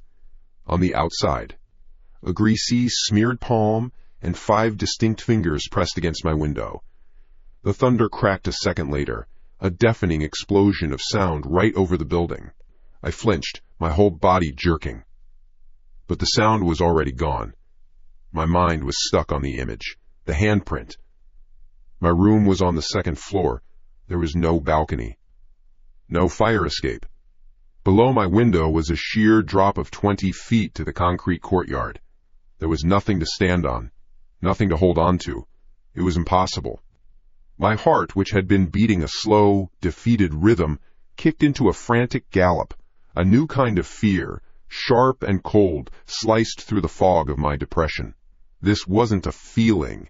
This wasn't a paranoid thought. This was a physical thing. A sign. No, I whispered, my voice a dry rasp. It was a trick of the light. A smudge on the glass that just looked like a handprint when the lightning hit it. That's all. I slid off the bed, my legs unsteady. I crept towards the window, my bare feet silent on the wood floor. The rain was drumming so hard now it was almost a roar. I leaned in close, my breath fogging a small circle on the cold glass. I scanned the surface, my eyes darting back and forth. It was clean, too clean. The rain was washing everything away. If there had been a smudge, it would be gone by now, which meant it was recent. It was left there since the rain started. My gaze drifted down to the window lock, a simple, cheap metal latch. It was closed. I had checked it this morning. I check it every morning. And every night. A habit born from a lifetime of anxiety. Scritch! I froze. The sound was tiny, almost lost in the noise of the storm. But I heard it. Clear as a scream in a library. It came from the window. From the lock. It was the sound of metal scraping against metal. I stopped breathing. My blood turned to ice water. This wasn't in my head. A handprint could be a trick of the light. A sound could be the building settling. But this? This was a specific, deliberate noise. It came again. Scrape, rattle, scrape. Someone was outside my window, 2 stories up, in the middle of a thunderstorm. Someone was standing on nothing, clinging to wet brick, and trying to jimmy the lock on my window. The 2 halves of my brain slammed back together into one, unified scream of terror. I wasn't sick. I wasn't paranoid. I was being hunted. My body moved before I could think. I scrambled back from the window, my heel hitting the leg of my desk. Pain shot up my calf, but I barely felt it. My eyes darted around the room. A weapon. I needed a weapon. My desk lamp. My laptop. A book. All useless. My back hit the bedroom door. I fumbled behind me for the knob, twisting the lock. A click echoed in the small room. I was locked in. A mouse locking the door to its own cage. Stupid. Where could I go? Out the door and into the apartment, where Trang could be waiting? Or stay in here, where something impossible was trying to get in? The scraping stopped. A new sound started. A soft, rhythmic thump, thump, thump against the glass. It wasn't aggressive. It was patient. The sound of a knuckle tapping. A casual knock on the door. My mind couldn't process it. The sheer, casual audacity of it. Knocking on a second-story window. My eyes were glued to the lock. Don't look at the glass. Don't look at the glass. I could feel a presence out there. A shape in the storm, just beyond my vision. I didn't want to see it. The tapping stopped. A new sound. A low, wet, smearing noise. The sound of a wet palm being dragged slowly down the pane of glass. It left a long, clear streak in the condensation and rain. "Go away," I breathed, the words barely a puff of air.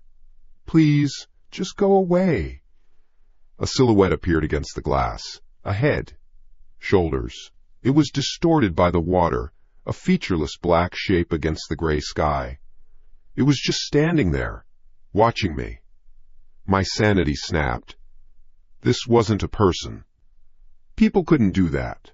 It was something else. The thing from the phone. The thing that edited my reality. Now it was here. It had crossed over. My instincts took over. Animal fear. Primal terror. I wasn't thinking about Trang anymore. I wasn't thinking about anything but the thing outside my window. I lunged for my desk chair, a heavy wooden thing. I hoisted it up, my muscles screaming in protest. It felt like it weighed 1,000 pounds. I held it in front of me like a shield. "Get the fuck away from me!" I screamed, my voice raw and loud, a sound ripped from the deepest part of my gut. The shadow didn't move. Then it did. It reeled back. For a second, I thought it was leaving. Relief, blinding and pure, flooded through me. It was the last good feeling I would have. The world exploded. A sound like a bomb going off inside my head. A crack that was louder than the thunder. The window didn't just break, it detonated. Glass flew across the room like shrapnel. I threw my arms up to cover my face, the chair clattering to the floor. Shards peppered my arms, my scalp, my back. Tiny, stinging impacts. Cold wind and rain blasted into the room, sending papers flying off my desk. The curtains whipped wildly. My ears were ringing. I staggered back, lowering my arms. Through the ringing, I heard one clear sound. The sound of something small and hard skittering across the wood floor. I blinked, trying to clear the glass dust from my eyes. I gripped the heavy base of my bedside lamp, ripping the cord from the wall socket. I held it up, my knuckles white. My heart was a jackhammer against my ribs. I stared at the gaping hole where my window used to be. "Come on," I spat, my voice shaking with a mix of terror and adrenaline. "Come on, you bastard!" There was nothing there. Just the empty, rain-swept night. The brick wall of the next building. The black sky. No silhouette. No person. No monster. It was gone. My breathing came in ragged, painful gasps. I lowered the lamp slowly, my eyes scanning the impossible emptiness. Did I imagine it all? Did I break the window myself in some kind of fit? No. No. The sound. The object thrown through it. My eyes scanned the floor. Amid the glittering sea of broken glass, near the foot of my bed, was the object, the thing that had made the hard, skittering sound. It wasn't a rock. It wasn't a brick. It was a small rag doll. It was maybe 5 inches tall, made of faded blue fabric. It had black yarn for hair, matted and wet from the rain. One of its eyes was a black button. The other was just a tangle of loose threads where a button used to be. Its body was limp, soaked through. Time stopped. The ringing in my ears faded. The roar of the storm became a distant whisper. All of my focus, all of my being, narrowed to that one impossible object lying on my floor. I knew this doll. I hadn't seen it in 20 years. Not since I was 7. Not since the day it fell through a storm drain at the park. I had cried for hours. My mother couldn't console me. It was my favorite. I had told her its name was Blueberry because of its yarn hair. I had never told anyone else about Blueberry. Not a soul. Except once, years later, late one night in the dorms during a conversation about childhood memories. About lost things. About small, forgotten heartbreaks. I had told the story to only one person, a person I thought was my friend, a person whose shoulder I had cried on, a person who listened with such a look of sympathetic understanding. My gaze lifted from the doll, across the wrecked room, to the closed and locked door. Trang. The doll on the floor was the period at the end of a sentence that spelled out a truth so complete, so absolute, it sucked all the air from my lungs. The broken glass, the rain, the handprint, they were just noise. The doll was the signal. Trang. The name wasn't a question anymore. It was a statement, a fact. It clicked into place with the cold, hard finality of a deadbolt sliding home. Everything made sense now. The phone, the video, the gaslighting. Her calm, pitying face as she told me I was sick. She wasn't trying to help me, she was breaking me, pushing me over an edge she had dug with her own 2 hands. My heart was no longer a rabbit's. It was a block of ice in my chest. Fear was still there, a low, thrumming current, but something else rose above it. A cold, sharp clarity. The world narrowed down to a single objective. Survive her. I was locked in my room, a cage she had undoubtedly wanted me in. I had to get out, I had to change the board. My hand, slick with sweat, gripped the doorknob. I forced myself to take a breath, to think. If I ran out screaming, what would she do? Play the concerned friend? Call for help, for real this time, and have me carted off to a psych ward? I'd be trapped. Game over. No, I had to play her game. But I had to play it better. I unlocked the door. The sound was a loud click in the storm-filled apartment. I took another breath, forcing my shoulders to slump, my face to crumple. I practiced a look in the reflection of my dark computer screen. Terrified. Helpless. Broken. I opened the door and stumbled out, making sure to let out a sob. Trang? My voice was a convincing wreck. Oh, God, Trang? Someone? They broke my window? She was on the couch, a book in her lap. But she wasn't reading, she was waiting. Her head snapped up, her eyes wide with faked alarm. The performance was flawless. What? Lynn? What happened? She jumped to her feet and rushed over, grabbing my arms. Her hands were steady. Too steady. I heard a crash. I thought, are you hurt? I let my body tremble under her grip. No, they threw something. I don't know who it was.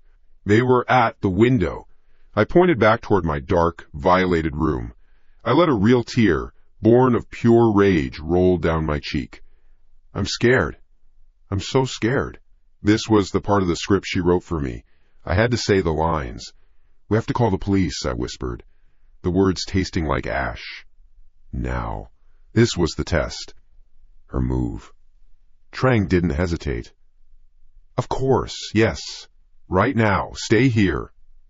Her face was a perfect mask of concern. She pulled her phone from her back pocket, her thumb tapping the screen with practiced urgency. 911. What is your emergency? A man's voice, calm and professional, crackled from the phone's speaker. Trang held the phone out for me. Here, you tell them. I took the phone, my hand shaking for real this time. The cold plastic felt alien. Hello? Yes, my name is Lynn. Someone just broke into my apartment. 2B. At 145 Easton Drive. They broke my bedroom window. Okay, Lynn, stay calm, the voice said, smooth and reassuring. Are you in a safe location now? Yes, I'm with my roommate in the living room. And the intruder? Do you know where they are? No, they were outside the window. They ran off after they broke it. Okay, Lynn, I've dispatched a unit. They are on their way. It might take about 30 minutes. There's a big pile up on the interstate due to the storm. Can you stay on the line with me? Yes. Okay, thank you. My voice was small, weak, exactly what she wanted. Then I heard it, faintly in the background of the call, under the man's programmed reassurances, a sound I knew, a high-pitched, two-tone European-style siren. Wee-oo, wee-oo. It was distinctive. It rose and fell in a specific pattern. The exact same siren from the cheesy action movie Berlin Takedown that Trang made us watch last night. The big car chase scene. I had even made fun of it. Who uses a siren like that in America? I'd asked. Trang had just shrugged. My blood ran cold. It wasn't a live call. It wasn't a dispatcher. It was a recording. Or worse, an accomplice on the other end, playing a soundboard. The whole world tilted. This wasn't just Trang messing with my head. This was a plan. A coordinated, complex, terrifying plan with moving parts. I handed the phone back to her, my face a blank mask of shock. She'd buy it as fear. "They're coming," I said, my voice hollow. Trang ended the call and put the phone on the coffee table. Her expression hardened into one of grim determination. 30 minutes is a long time, she said, her voice low and serious. He could come back. We can't just sit here and wait. We need to be ready to protect ourselves. She turned and walked toward the kitchen. I didn't move. I listened. The slide of a drawer. The soft metallic shing of objects brushing against each other. She came back into the living room. In her hands were 2 knives from the butcher block on the counter. They were the big ones. The chef's knife and the cleaver. The blades gleamed under the dim light of the living room lamp. She placed the heavy cleaver on the coffee table in front of me. The thud of the steel on the wood echoed in the quiet room. "Take it," she said. Her voice was steady, but her eyes were different. There was a light in them I had never seen before, a frantic, feverish gleam, a spark of pure excitement. The prey was not me.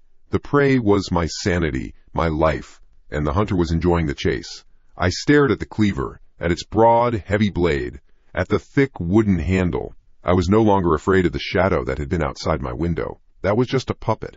I was afraid of the puppeteer standing 5 feet away from me, offering me a weapon, offering me a role in the final act of her play.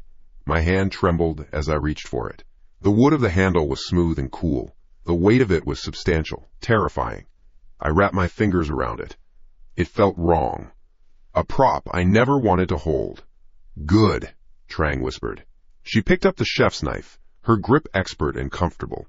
She held it loosely at her side, the tip pointing toward the floor. "Just in case he gets past the front door." A smile touched the corner of her lips. It was small, but it was there. It was a predator's smile. My mind raced. What was her endgame? To have me attack her in self-defense so she could kill me and claim I finally snapped? Or for us to defend ourselves against her accomplice and have me be the one to deliver the fatal blow to a stranger, framing me for murder? The possibilities were all sharp edges and bloody outcomes. We stood there in the silence, broken only by the rain and the low hum of the refrigerator. 2 women armed with knives, waiting for a monster. But the monster was already inside. She was holding my gaze, her eyes dancing with a fire I couldn't comprehend. She was waiting for the next cue. And then it came. Bang, bang, bang. The sound was thunder inside the apartment. 3 massive, violent blows against the front door. Not a knock, a hammering.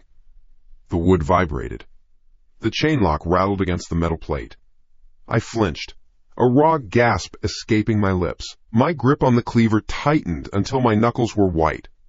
But Trang didn't flinch. She didn't even look startled. Her smile widened. Her eyes, fixed on me, shone with delight. The show was starting. Her accomplice was at the door, right on schedule. "It's him," she breathed, her voice filled with a rapturous, terrifying excitement. "He's here." The pounding came again, harder this time. Bang! Bang!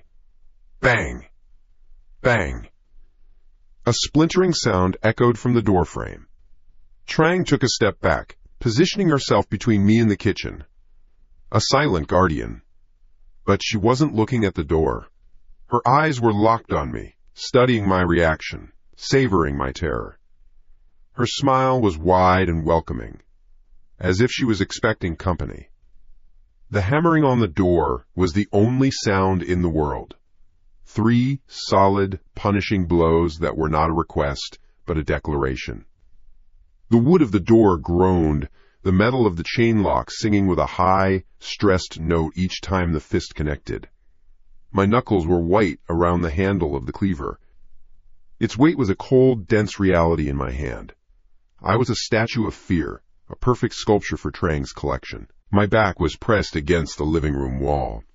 The space felt tiny, a box shrinking around us. I risked a glance at her.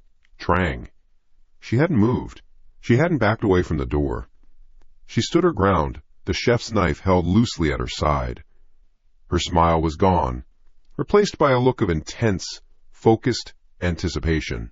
She was watching me, not the door, always me, gauging my terror, feeding on it.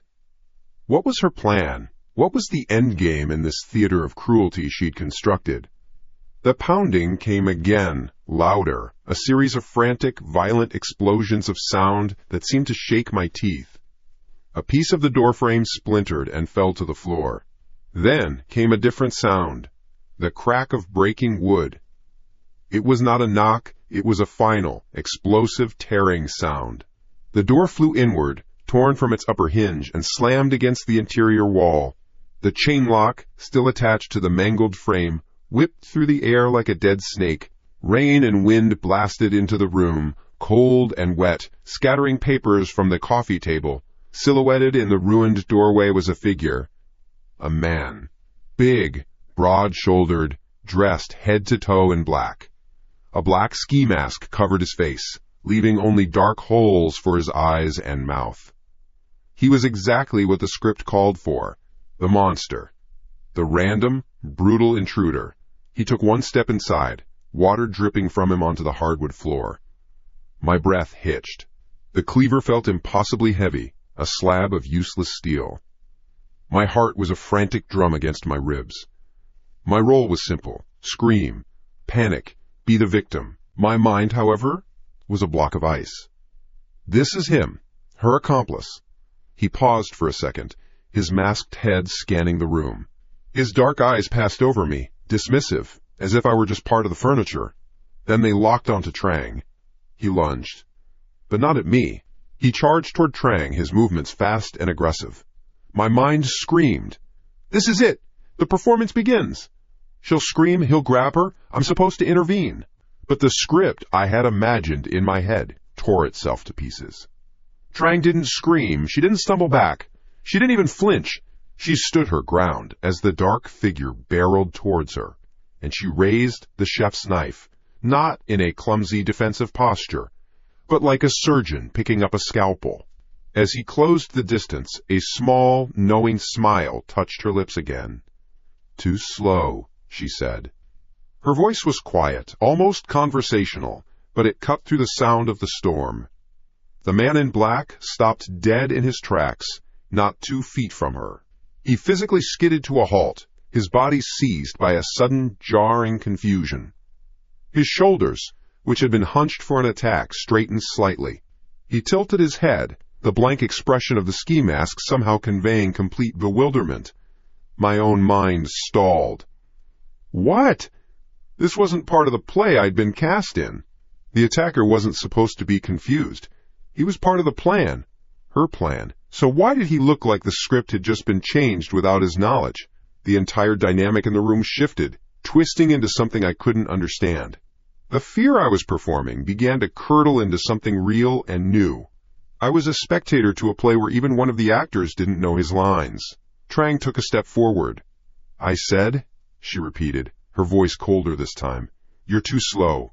And then she attacked him. It happened so fast, she didn't wait for him. She lunged, her knife flashing in a low, vicious arc. The man yelped, a sound of pure surprise, and jumped back. It wasn't a fight. It was a clumsy, awkward dance. A bad rehearsal. He swatted at her with his open hands, keeping his distance. She pressed forward, her movements efficient and cruel, while he just seemed to be trying to get away from her. It was all wrong. This wasn't a hero defending herself. This was a predator toying with its food. He shoved her, a hard, two-handed push to her chest. It was a panicked, desperate move. She stumbled back, falling onto the sofa with a theatrical grunt, the knife clattering to the floor beside her. For a moment, she was out of the fight. The man in the mask didn't press his advantage. He didn't go for her. He spun around, his chest heaving, and his dark, empty eyes found me. He pointed a shaking finger. "You!" he roared, his voice muffled and distorted by the fabric of the mask. "This is all your fault!" My blood froze. That was my cue. He charged at me. No hesitation, no staged clumsiness, just a 200-pound man in a full, desperate sprint, coming right for me. The floorboards shook with his heavy steps. His form filled my entire vision. My brain split in two. One half was screaming, "It's a setup! He's going to stop! He's going to fake it!" The other, more primal half screamed, "He is going to hit you! He is going to kill you!" I didn't think. I didn't plan. I didn't swing. My body acted on its own. Pure, animal reflex. My arms shot up to protect my face and throat. My hands, still locked around the wooden handle, brought the cleaver with them. I held it there, braced for impact, a shield of heavy steel. He didn't slow down. There was no sound of a struggle, no clang of metal, just a soft, wet, sickening thump, like a heavy bag of meat being dropped on a hook. His forward momentum stopped instantly. The force of the impact shuddered up my arms. For a split second, we were locked together, a grotesque statue. He stood there, impossibly still, his masked face just inches from mine. I could feel his surprised exhalation on my cheek. He looked down. I followed his gaze. The wide, heavy blade of the cleaver had disappeared. It was buried to the hilt in his chest. A dark, wet stain was already spreading across the black fabric of his shirt. A low, gurgling sound escaped his throat. The energy vanished from his body. He sagged, his knees buckling. His weight pulled at the cleaver, yanking it from my numb, unfeeling fingers. He collapsed forward, falling to his knees and then pitching over onto his side. He landed with a heavy, final thud on the floor. In the sudden, shocking silence, his ski mask, slick with rain and blood, slipped from his head. It wasn't a stranger. It was Mark, Trang's boyfriend, Mark. His plain, forgettable face was a canvas of shock and agony, the face I'd seen a dozen times over takeout and bad movies. His eyes, wide with a pain I couldn't comprehend, found mine. There was no hatred in them, no anger, only a raw, desperate terror. His lips moved, trying to form words around the blood that bubbled up from his throat. A whisper escaped, so faint I could barely hear it over my own ragged breathing. "She," he choked, a tremor running through his body. "She made me." His eyes rolled back into his head. His body went limp. The living room was silent, save for the sound of the rain outside and the low drip of water from his clothes onto the wood floor. My gaze lifted from Mark's still form.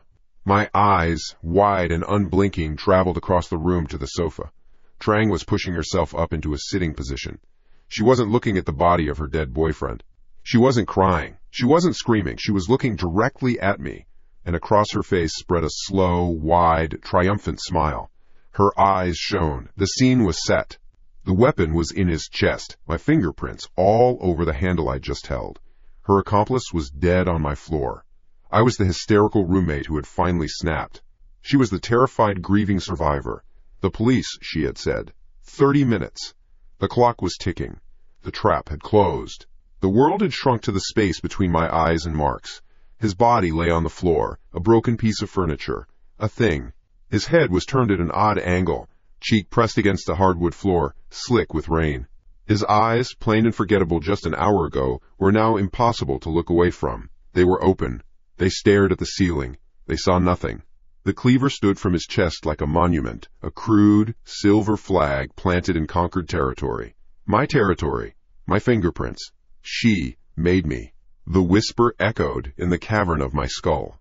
It fought for space with the sound of the rain, the drip, drip, drip of water from the ruined doorway, and the frantic, useless thumping of my own heart. My feet were nailed to the floor. I couldn't move. I couldn't breathe. My gaze lifted, slow and mechanical, like a security camera panning across a crime scene. It moved past the scattered papers, past the overturned lamp, and settled on the sofa, on Chloe. She was getting up. There was no haste, no panic. She pushed herself to a sitting position, then stood. She smoothed the wrinkles from her jeans with a casual, almost bored motion, as if she were brushing off crumbs after a movie. There were no tears. Her face wasn't pale with shock. It was calm, composed. She wasn't looking at the body of the man who was supposed to be her boyfriend. She was looking at me. She took a small, deliberate step toward the center of the room, her eyes never leaving mine. Her head tilted slightly. A flicker of something crossed her face. Not grief, not horror. It was disappointment. "Terrible acting," she said. Her voice was level, conversational. She clicked her tongue, a soft, sharp sound that cut right through me. Just awful. The words didn't make sense. They were sounds without meaning, a foreign language my brain refused to translate. My mouth opened, but only a dry, croaking noise came out. Chloe gestured with a flick of her wrist toward Mark's body. "I told him he had to make it look real. I told him the lunge had to be convincing. But he hesitated. He looked at you, and he hesitated." She sighed, a long, dramatic sound of frustration. Amateurs. The floor seemed to drop out from under me. The pieces of the last few weeks, the fear, the paranoia, the creeping dread, slammed together in my head, forming a picture so monstrous it couldn't be real. It couldn't be. "Chloe?" My own voice was a stranger's, a thin, reedy plea. "What? Why?" Her smile returned, not the triumphant one from a moment ago. This one was different. It was brighter. Wider. It was the smile of an artist revealing her masterpiece. "Why?" she repeated, her voice full of genuine wonder, as if it were the most absurd question she'd ever heard. She took another step closer. The air grew thick, heavy. "Because it's fun, Leah. It's just so much fun." She laughed. It wasn't a loud, maniacal sound. It was a light, happy giggle. A sound I'd heard 100 times, over coffee, over shopping trips. Now, it was the ugliest sound in the world. "To watch you," she continued, her eyes sparkling. "To see the little cracks start to form. To watch you jump at every sound. To see you check the locks 3 times, 4 times. To watch you start to doubt your own mind." It was her. The realization hit me not like a wave, but like a building collapsing on top of me. "The webcam," I whispered, the words tasting like ash. "A simple remote access program," she nodded, beaming with pride. "Trivial. I installed it myself weeks ago when you were in the shower. I have hours of footage of you sleeping. Sometimes I watch it on a loop. The text messages, the pictures. Spoofing your number is easy. And the pictures? I just had to wait for you to leave your phone unlocked for 10 seconds. Which you did. All the time." She shrugged. "You trusted me." The key. The key I thought I'd lost, the one that turned up in the freezer. The framed photo of my parents turned to face the wall. The whispers from the smart speaker in the middle of the night, my own name, spoken in a distorted, demonic voice. "That was a voice modulator app," she said, as if reading my mind. "A good one, too. Cost me $20, worth every penny to see the look on your face the next morning. The entire nightmare. The entire spiral into what I thought was madness. It wasn't a stalker. It wasn't a ghost. It wasn't random.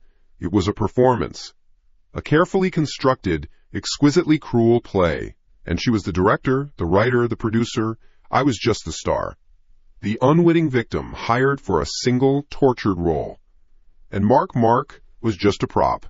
A disposable bit of stage dressing." My gaze fell back to his body. The final piece of the puzzle clicked into place, cold and sharp. His terror. His last words. She made me. He wasn't her accomplice. He was another victim. She had probably threatened him, manipulated him, promised him it was all just a game. A prank to scare me. He was playing a part he didn't understand for a director who had already written his death into the final act. "He was weak," Chloe said, her voice turning hard. Her smile vanished.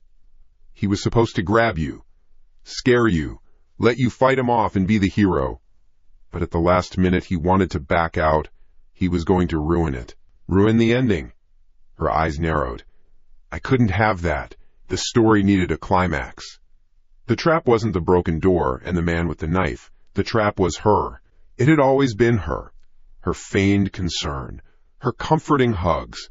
Her suggestion that I was just stressed, that I was imagining things. She wasn't just gaslighting me. She was pouring the gasoline, striking the match, and then pretending to help put out the fire. All of my fear, all of my shock, boiled away. It left behind something cold and hard and pure. Rage.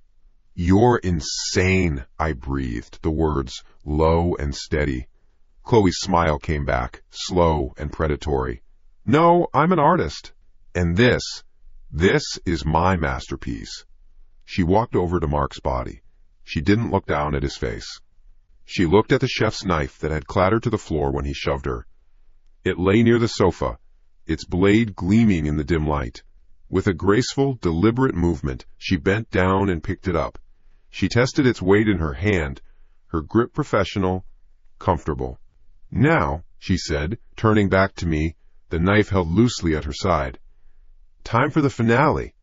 She began to pace slowly, a predator circling its cornered prey. The original script was good. A solid, classic home invasion thriller. The sole surviving roommate tells the police a harrowing story about how her friend was brutally murdered by a masked intruder. How she, in a desperate act of self-defense, managed to kill the attacker. She gestured with the knife towards the cleaver in Mark's chest. Your fingerprints are on the weapon. You have a history of anxiety and paranoia, which I've been carefully documenting for weeks. You'll be a tragic hero. They'll eat it up. My blood ran cold. The clock. The 30 minutes she'd mentioned. She'd already called the police before this even started. They were on their way. She had built the stage, set the scene, and provided the murder weapon. I was perfectly framed. It's a good ending, she mused, stopping directly in front of me, just out of arm's reach. The tip of her knife pointed at the floor, drawing a small, invisible circle. But it's a little clean. A little too Hollywood. Her eyes lifted to meet mine. They were black holes, empty of everything but a chilling clinical amusement. I think, she said softly, I've always preferred a more tragic ending. She raised the knife. The knife was a silver sliver against the gloom of the room. It rose. It aimed for my heart. My own hands were slick with Mark's blood, the handle of the cleaver a phantom weight in my memory. The world narrowed to the space between me and Chloe, a battlefield of soaked hardwood and shattered illusions. I took a step back. My heels slipped on something wet. Rainwater.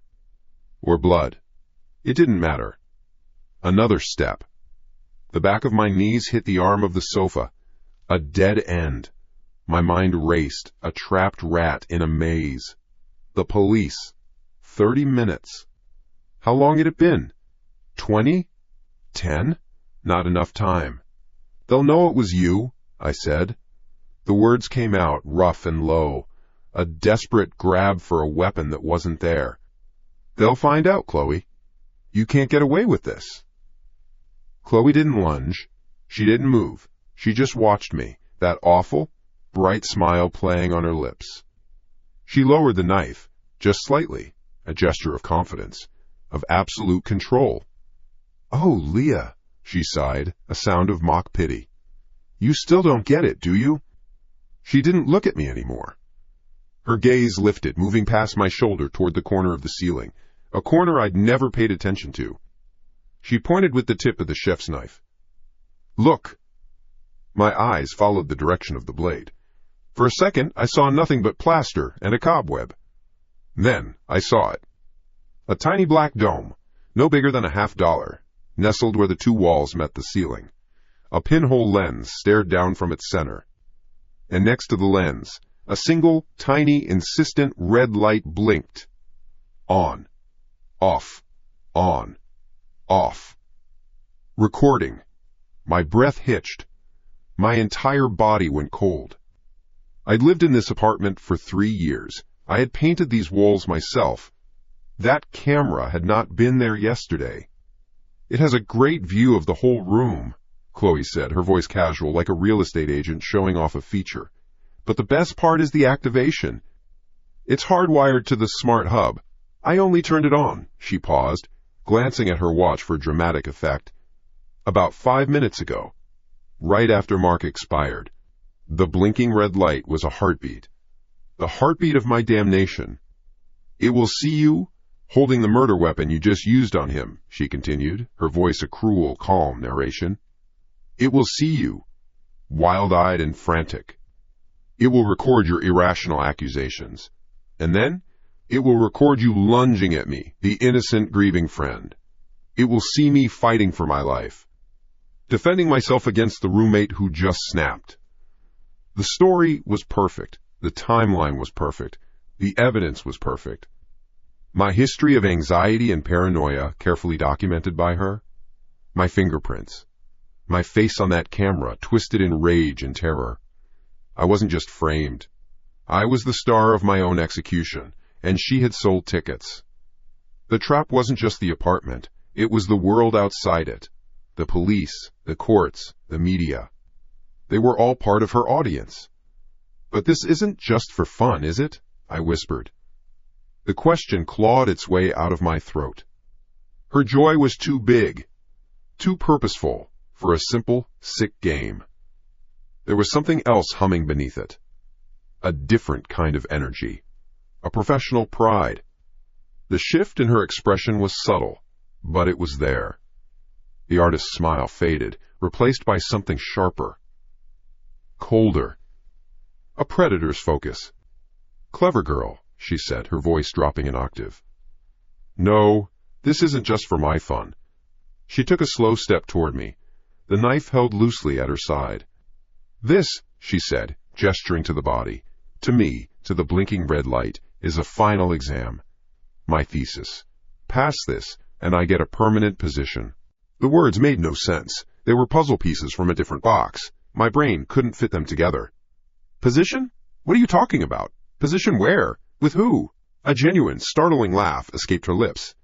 It wasn't the light giggle from before. This one was deeper, more real. It was the laugh of someone who held a secret so vast it was funny. Oh, you don't need to know that, she said, shaking her head. The smile returned, but it was empty now. A mask. You're just the practical application section of the test. You're the final essay question. A test. An exam. A job application. The horror of it was so huge, so corporate, so deeply insane that it almost broke my mind. Mark wasn't just a prop. I wasn't just a victim. We were lab rats. We were material. She saw the comprehension dawning on my face. She saw the last flicker of shock die in my eyes, replaced by the hard, black burn of pure rage. This wasn't about being framed anymore. This wasn't about the police. This was about the thing in front of me, the monster wearing my best friend's face. She read my intent. Her grip on the knife tightened. Time to finish the test, she said. That was it.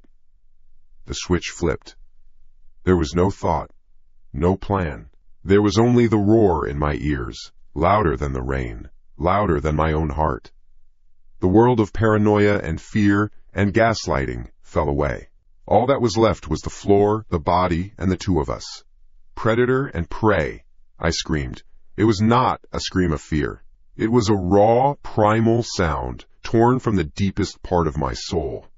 A declaration of war. I launched myself off the sofa, not at her, but to the side. My feet found purchase on a dry patch of floor. She moved to intercept, a flicker of surprise in her eyes. She expected me to cower. She expected tears. She did not expect the fight. My hand shot out and grabbed the base of the heavy floor lamp she'd knocked over earlier. I swung it like a club. It connected with her forearm with a wet, heavy crack. The knife clattered to the floor. Chloe cried out, a real sound of pain this time. It was the most beautiful sound I had ever heard. She stumbled back, clutching her arm. Her face was a mask of fury. The game was over. The artist was gone. This was real now. She lunged, not for the knife, but for me. We collided. My head snapped back, hitting the wall. White spots danced in my vision. Her hands were on my throat, fingers digging in. fueled by a shocking, wiry strength. Her face was inches from mine, her eyes burning with a hatred that was terrifyingly pure. "You ruined it," she hissed, spittle flying from her lips. "You ruined my perfect score!" I couldn't breathe. My lungs burned. My hands clawed at her wrists, but her grip was iron. I thrashed, kicking my legs, trying to knock her off balance. We staggered across the room, a grotesque dance of death. My foot connected with something hard. The chef's knife. It skittered away, lost in the shadows under the coffee table. Blackness crept in at the edges of my sight. My struggles grew weaker. Through the ringing in my ears, I could hear the steady, rhythmic dripping from the doorway. Drip, drip, drip. A clock ticking down my last seconds. No! With a final, desperate surge of adrenaline, I drove my knee up, hard, into her stomach. She grunted, the pressure on my throat lessening for a fraction of a second. It was enough. I twisted, breaking her grip, and shoved. I put every ounce of fear and rage I possessed into that single motion. Chloe stumbled backward, her arms flailing. She was off balance, unprepared. Her feet tangled in the rug I'd bought with her at Target 3 months ago. She fell. There was no scream, just a sound. A sickening, wet thud as the back of her head connected with the sharp corner of the oak coffee table. She lay still. Her eyes were open, staring at the ceiling, just like Mark's. A dark, thick pool began to spread out from under her head onto the light-colored wood. Silence. The roar in my ears faded. The dripping from the door seemed impossibly loud. I stood over her, my chest heaving, sucking in raw, painful gulps of air. My throat felt scraped raw. I stared down at her still form, then at Mark's. 2 bodies, 2 silent figures in my living room. It was over. I had survived. I had won. Relief, so powerful it almost brought me to my knees, washed over me. I took a shaky step back. My eyes drifted up, instinctually, to the corner of the room. The little red light was still blinking. On. Off. On. Off. Then, a new sound entered the room. It was not the drip of water. It was not the hum of the city outside. It was a voice. A calm, neutral, male voice. It came from the tiny speaker of the camera itself. It was flat. It was digital. It was utterly devoid of emotion. Test subject has failed to neutralize the target. Performance unsatisfactory. A pause. The silence stretched for a full second, a new kind of terror filling it. Activating disposal protocol. The words hung in the air, sharp and metallic. A judgment. A verdict. Performance unsatisfactory. My mind refused to process it. My legs were trembling, not from exhaustion, but from a new kind of shock. The relief that had filled me moments ago curdled into ice. It flooded my veins, my heart, my lungs. I had won. I had survived Chloe. But the test wasn't over.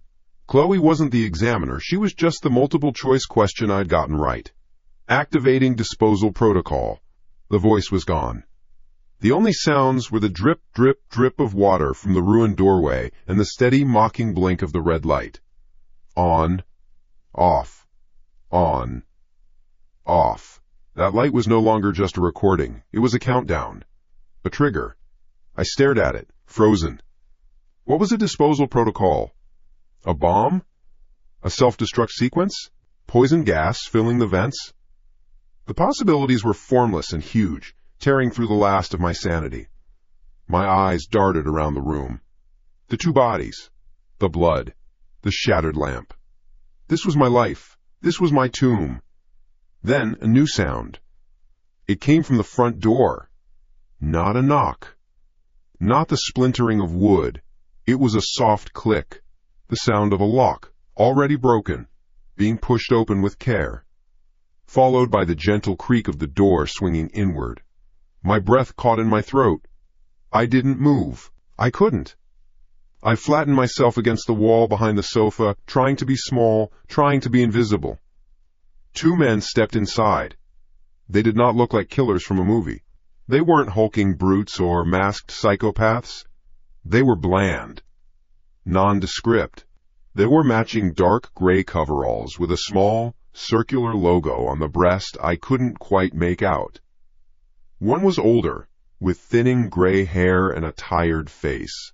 The other was younger, with a neat, short haircut and a blank expression.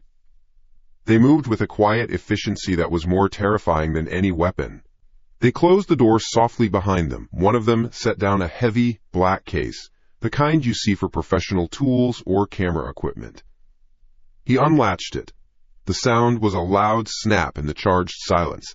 They didn't look at me. It was the most frightening thing of all.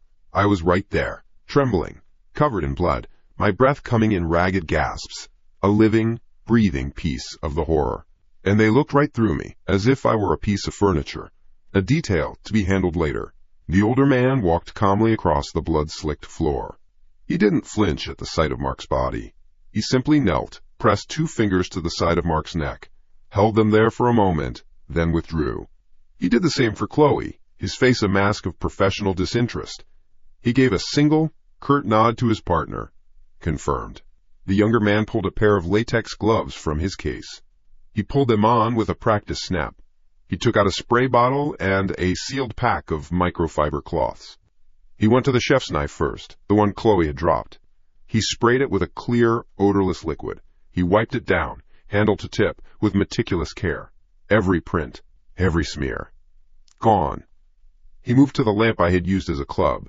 The base was dented, stained with Chloe's blood where I had struck her. He wiped it clean.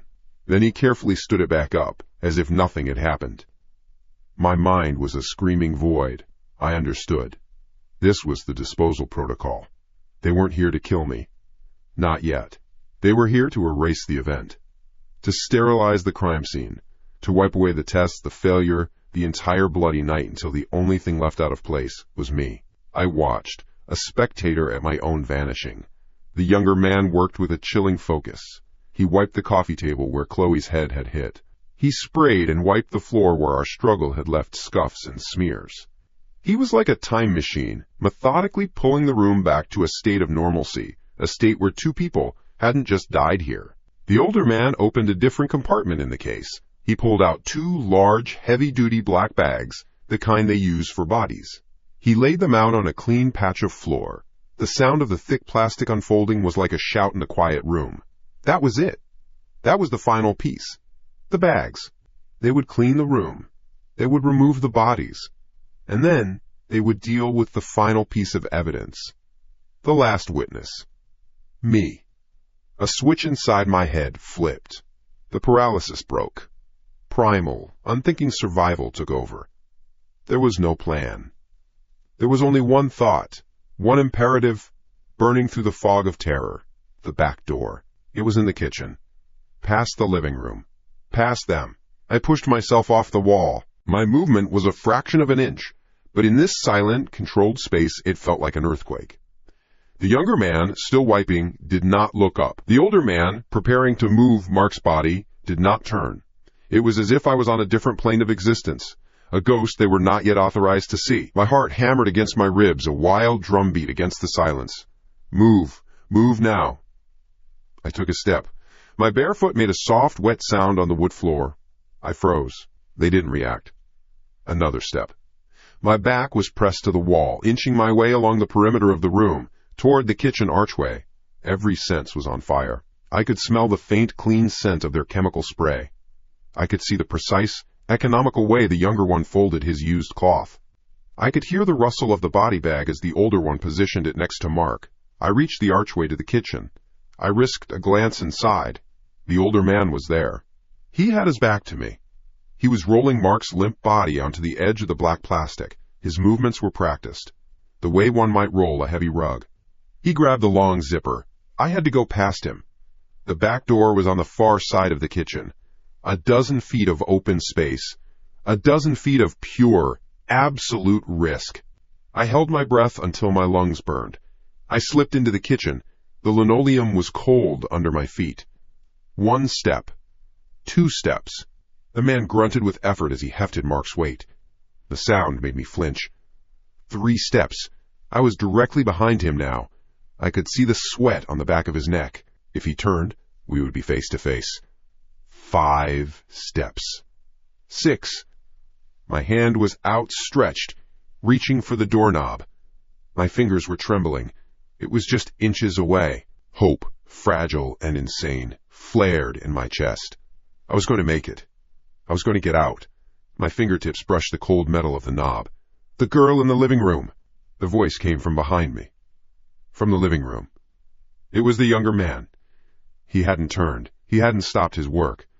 He was now wiping down the inside of the front doorknob. His voice was calm, conversational, utterly devoid of threat or urgency. It just stated a fact. The older man in front of me stopped moving. He didn't turn around. He just stood there, his hand on the zipper of the body bag. The younger man's voice came again, as flat and neutral as the cameras had been. You have 10 seconds to run. A pause. I felt the world tilt on its axis. My hand was frozen on the doorknob. Consider it a prize for passing the test. It starts now. The words were a gunshot. The start of a race I was already losing. It starts now. My hand, slick with a sweat I hadn't noticed, twisted the knob. There was no thought, no plan. Thought was a luxury for people who weren't on a clock that ended in their own disposal. My body moved before my brain could catch up. The back door flew open, slamming against the kitchen wall with a crack that felt like my own bones breaking. Then, nothing but cold night air and the reek of wet trash. I was in an alley. Walls of dark, stained brick rose on either side, swallowing the city lights. It was a canyon of filth. My bare feet slapped against cracked, gritty concrete. A puddle of something black and oily soaked into my skin. I didn't care. I ran. My lungs burned. A raw, ragged sound tore from my throat with every gasp. My mind was a blizzard of white noise, with only one clear thought piercing through. Get to the end of the alley. Get to a street. Get to people. Light. Noise. Anything but this. A new sound started behind me. It wasn't a sprint. It wasn't the frantic scramble of a chase. It was a footstep. A single, heavy, unhurried tread. Thump. A pause, just long enough for my heart to hammer twice in my chest. Thump. I risked a look over my shoulder. It was a mistake. A silhouette detached itself from the doorway of my house.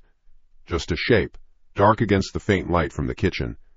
It wore the same gray coveralls. It made no move to run. It simply began to walk, one measured step after another, down the alley. In my direction. Panic, raw and electric, shot up my spine. I pushed myself harder. My legs were screaming. My feet were on fire. The alley stretched on, a long, dark throat threatening to swallow me whole. A mountain of black trash bags blocked half the path. I scrambled over them, the plastic crinkling loudly, my hands sinking into something soft and rotten. I landed hard on the other side, my ankle twisting. A sharp bolt of pain shot up my leg. I whimpered, a thin, pathetic sound, and forced myself to keep moving. Thump! The sound was closer now. Or was it? I couldn't tell. It was just there, a constant, a promise. It didn't get faster when I stumbled. It didn't slow down when I found a clear stretch of pavement. It was the rhythm of a clock ticking down my life. He wasn't chasing me. He was escorting me to my own death. Why wasn't he running? The question slammed into my brain. He could catch me. Easily. I was barefoot, injured, and running on pure terror. He was methodical. He was in control. This wasn't a hunt. It was a procedure. And the most terrifying part was the absolute confidence in those steps, the certainty that he didn't need to hurry, that the outcome was already decided. Another glance back. He was a little closer now, the older one. I could make out the faint shape of his head, the set of his shoulders. No weapon visible. He didn't need one. His presence was the weapon. My eyes desperately scanned the end of the alley, a single, sickly yellow streetlight. It seemed a million miles away. It was my only hope. A beacon in the darkness. I fixed my eyes on it, used it as an anchor. Just get to the light. Just get to the light. The walls of the alley seemed to press in. The smell of decay was so thick I could taste it. I ran past a rusting, overturned shopping cart. My hip caught the edge. I cried out as the metal scraped my skin, tearing a hot line of fire along my side. I stumbled but didn't fall. I couldn't fall. Thump, thump, thump. The sound was a drum beat, driving me forward. It was inside my head now. I could feel the vibration in the ground through the soles of my bleeding feet. He was playing with me. This was the prize. A few extra seconds of terror before the end. A little game for their own amusement. I saw something glint on the ground ahead.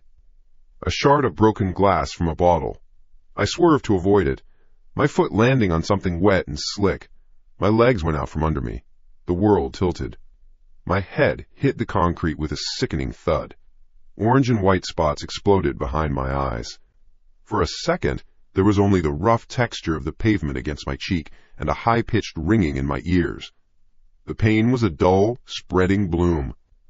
I pushed myself up onto my elbows. My head swam.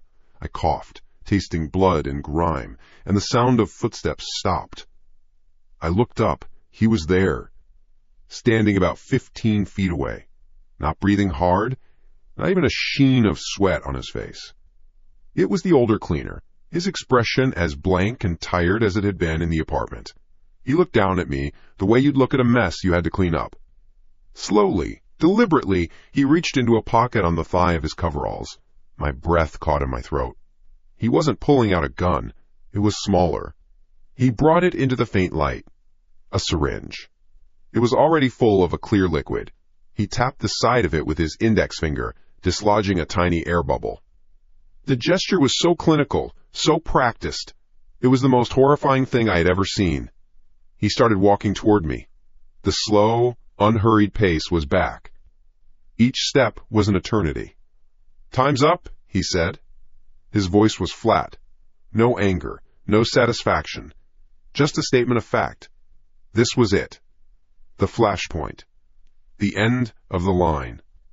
My body refused to move. I was pinned to the ground by a weight I couldn't see. I could only watch him get closer. 10 feet. His shadow fell over me, blocking out the pathetic yellow glow of the distant streetlight. 8 feet. I could see the small, circular logo on his breast pocket now. A simple gray circle, with a smaller black circle inside. Like an eclipse. 6 feet. He raised the syringe, the needle pointed at me. My life didn't flash before my eyes. There was only the needle. The glint of light on its tip. The promise of whatever was inside it. I closed my eyes. Whoop, whoop, whoop. A sound, so alien and out of place in this private hell, split the night. It was a siren. It was close. Getting closer. My eyes snapped open. A wave of intense blue and red light flooded the alley, washing over us, turning the grimy brick walls into a frantic, strobing horror show. The cleaner flinched, not from fear, but from the sudden brightness. He froze, the syringe still held out in front of him. Headlights swung into the mouth of the alley, pinning him in their glare. A police car. It screeched to a halt, the sound of tortured rubber echoing off the walls. For the first time, I saw something on the cleaner's face. An expression. It wasn't panic. It wasn't fear of being caught. It was annoyance. A deep, profound irritation. As if an important and delicate process had been rudely interrupted by a screaming child. He glanced at the police car. Then he looked back at me, lying broken on the ground. He took one step back, into the deepest part of the shadows cast by a dumpster. Then he was gone. He didn't run. He didn't scramble. One moment he was a solid presence, a man of flesh and bone and tired annoyance. The next, the shadow he had stepped into was empty. He had simply receded, melted into the darkness as if he were made of it. It wasn't natural. It wasn't possible. A car door slammed. A voice shouted, "Police! Don't move!" But there was nothing to shout at, only me, the swirling lights and the lingering, impossible image of a man who could walk into a shadow and disappear. I hadn't been saved.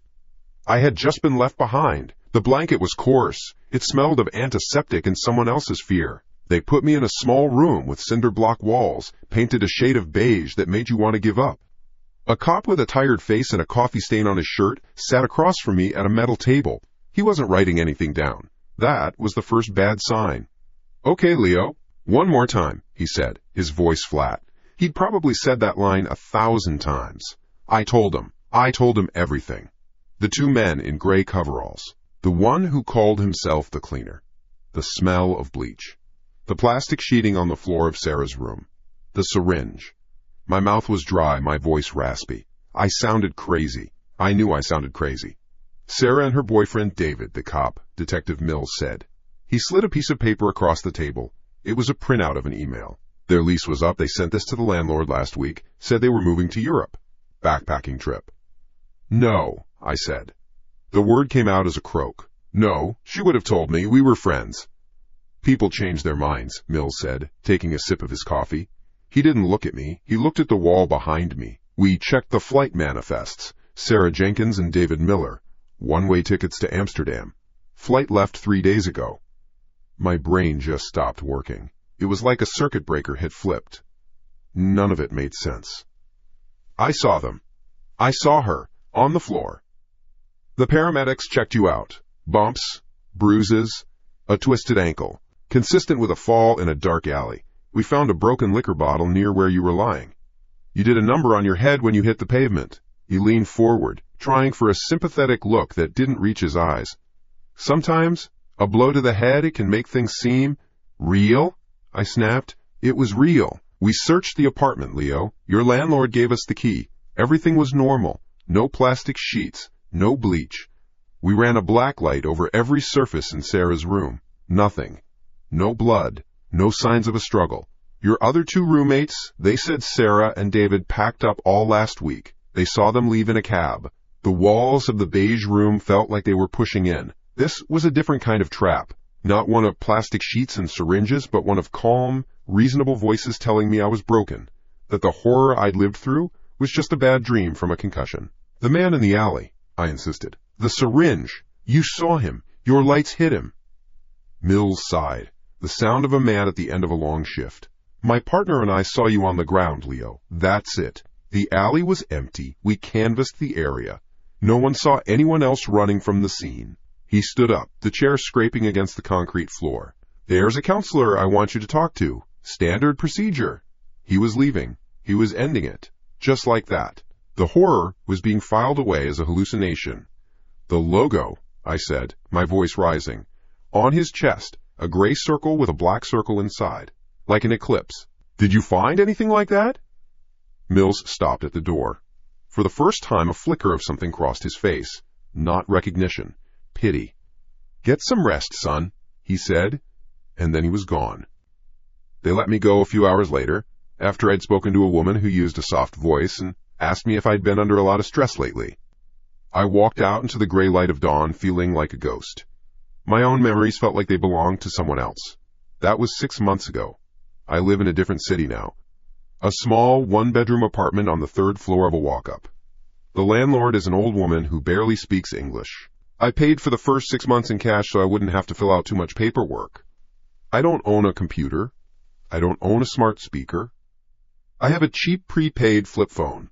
I put a piece of black electrical tape over the tiny camera lens on my laptop at work. I don't use social media. I am a digital ghost. My apartment is my fortress. Before I go to sleep, I have a routine. Check the deadbolt. Check the chain. I bought a rubber doorstop and I wedge it hard under the door. I check the window locks twice. They are always locked. I never open them. The air in here is stale, but it's safe. My life has shrunk to the size of this room. The fear left a mark, a deep, ugly scar on the inside of my brain. It's not a constant panic anymore. It's a low hum, a background radiation that colors everything. Every creak of the floorboards in the apartment above, every siren in the distance, every time the refrigerator kicks on, my ears are always on, always listening. I feel a weight on me all the time, the sense of being watched. Not by a person, by a system, by something that knows where I am and is just waiting. Sometimes, late at night, I pull out the case file report. I'd paid a low-life PI $1,000 for it. It's thin. Disappointingly thin. Subject exhibited signs of paranoia and confusion, likely resulting from head trauma. The official story. My official story, but buried on the last page is a transcript of my initial interview. My words, my terror, and a small typed note, no local companies match the logo description.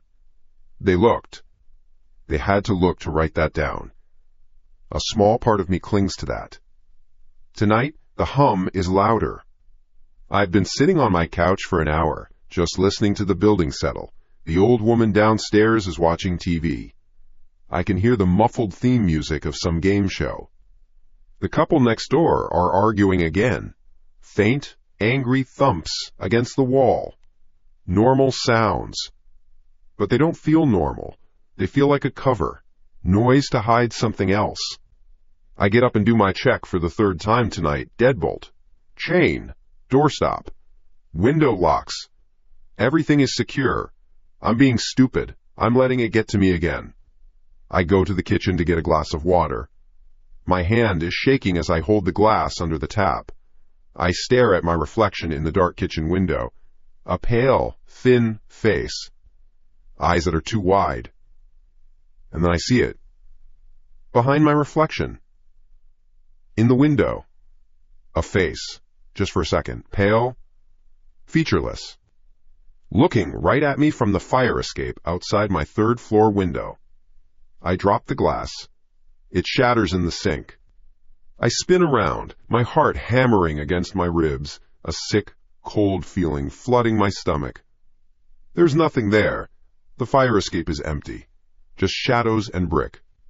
My breath is coming in ragged gasps. Did I see it? Or did I imagine it? The line between them has been so blurry for so long. Was it just a trick of the light? A smudge on the glass? My muscles are coiled tight, ready to run. But where? This is the fortress. There is nowhere else to go. I stand there, frozen in the middle of my small kitchen, for a full minute. Listening. Silence. No, not silence. The game show from downstairs is over. The couple next door has stopped arguing. The whole building is quiet. Too quiet. The background noise is gone. It's just dead air. I back away from the window slowly. My eyes are locked on it, searching the darkness. I back into the living room. My bare feet are cold on the wood floor. I don't take my eyes off the window as I fumble for the baseball bat. I keep propped against the couch. My fingers wrap around the worn wood. It feels solid, real. Then the doorbell rings. The sound rips through the apartment. It's loud, sharp, aggressive. Not a friendly buzz, a demand. I freeze, bat held tight in my hand. Who rings a doorbell at this hour? I don't know anyone in this city. I haven't talked to anyone but the cashier at the grocery store in weeks. It rings again. Longer this time. Bzzzt. I creep toward the door. My heart is a frantic drum in my ears. I'm not breathing. I hold the bat up, ready to swing. I put my eye to the peephole. The lens is distorted, fish-eyed, but the hallway outside is clear. Yellow, dingy light on an empty corridor. No one there. A prank? Kids in the building? I press my ear against the wood of the door. I hear nothing. No footsteps walking away. No whispering. Nothing. I stay there, pressed to the door for what feels like an hour. Just listening. The silence is a physical thing. It has weight. It's pressing on me. Slowly, I lower the bat. My shoulders ache. It was nothing. A faulty wire. A kid. My own frayed nerves playing tricks on me. Of course it was. What else could it be? My shoulders. I take a step back from the door. Another step.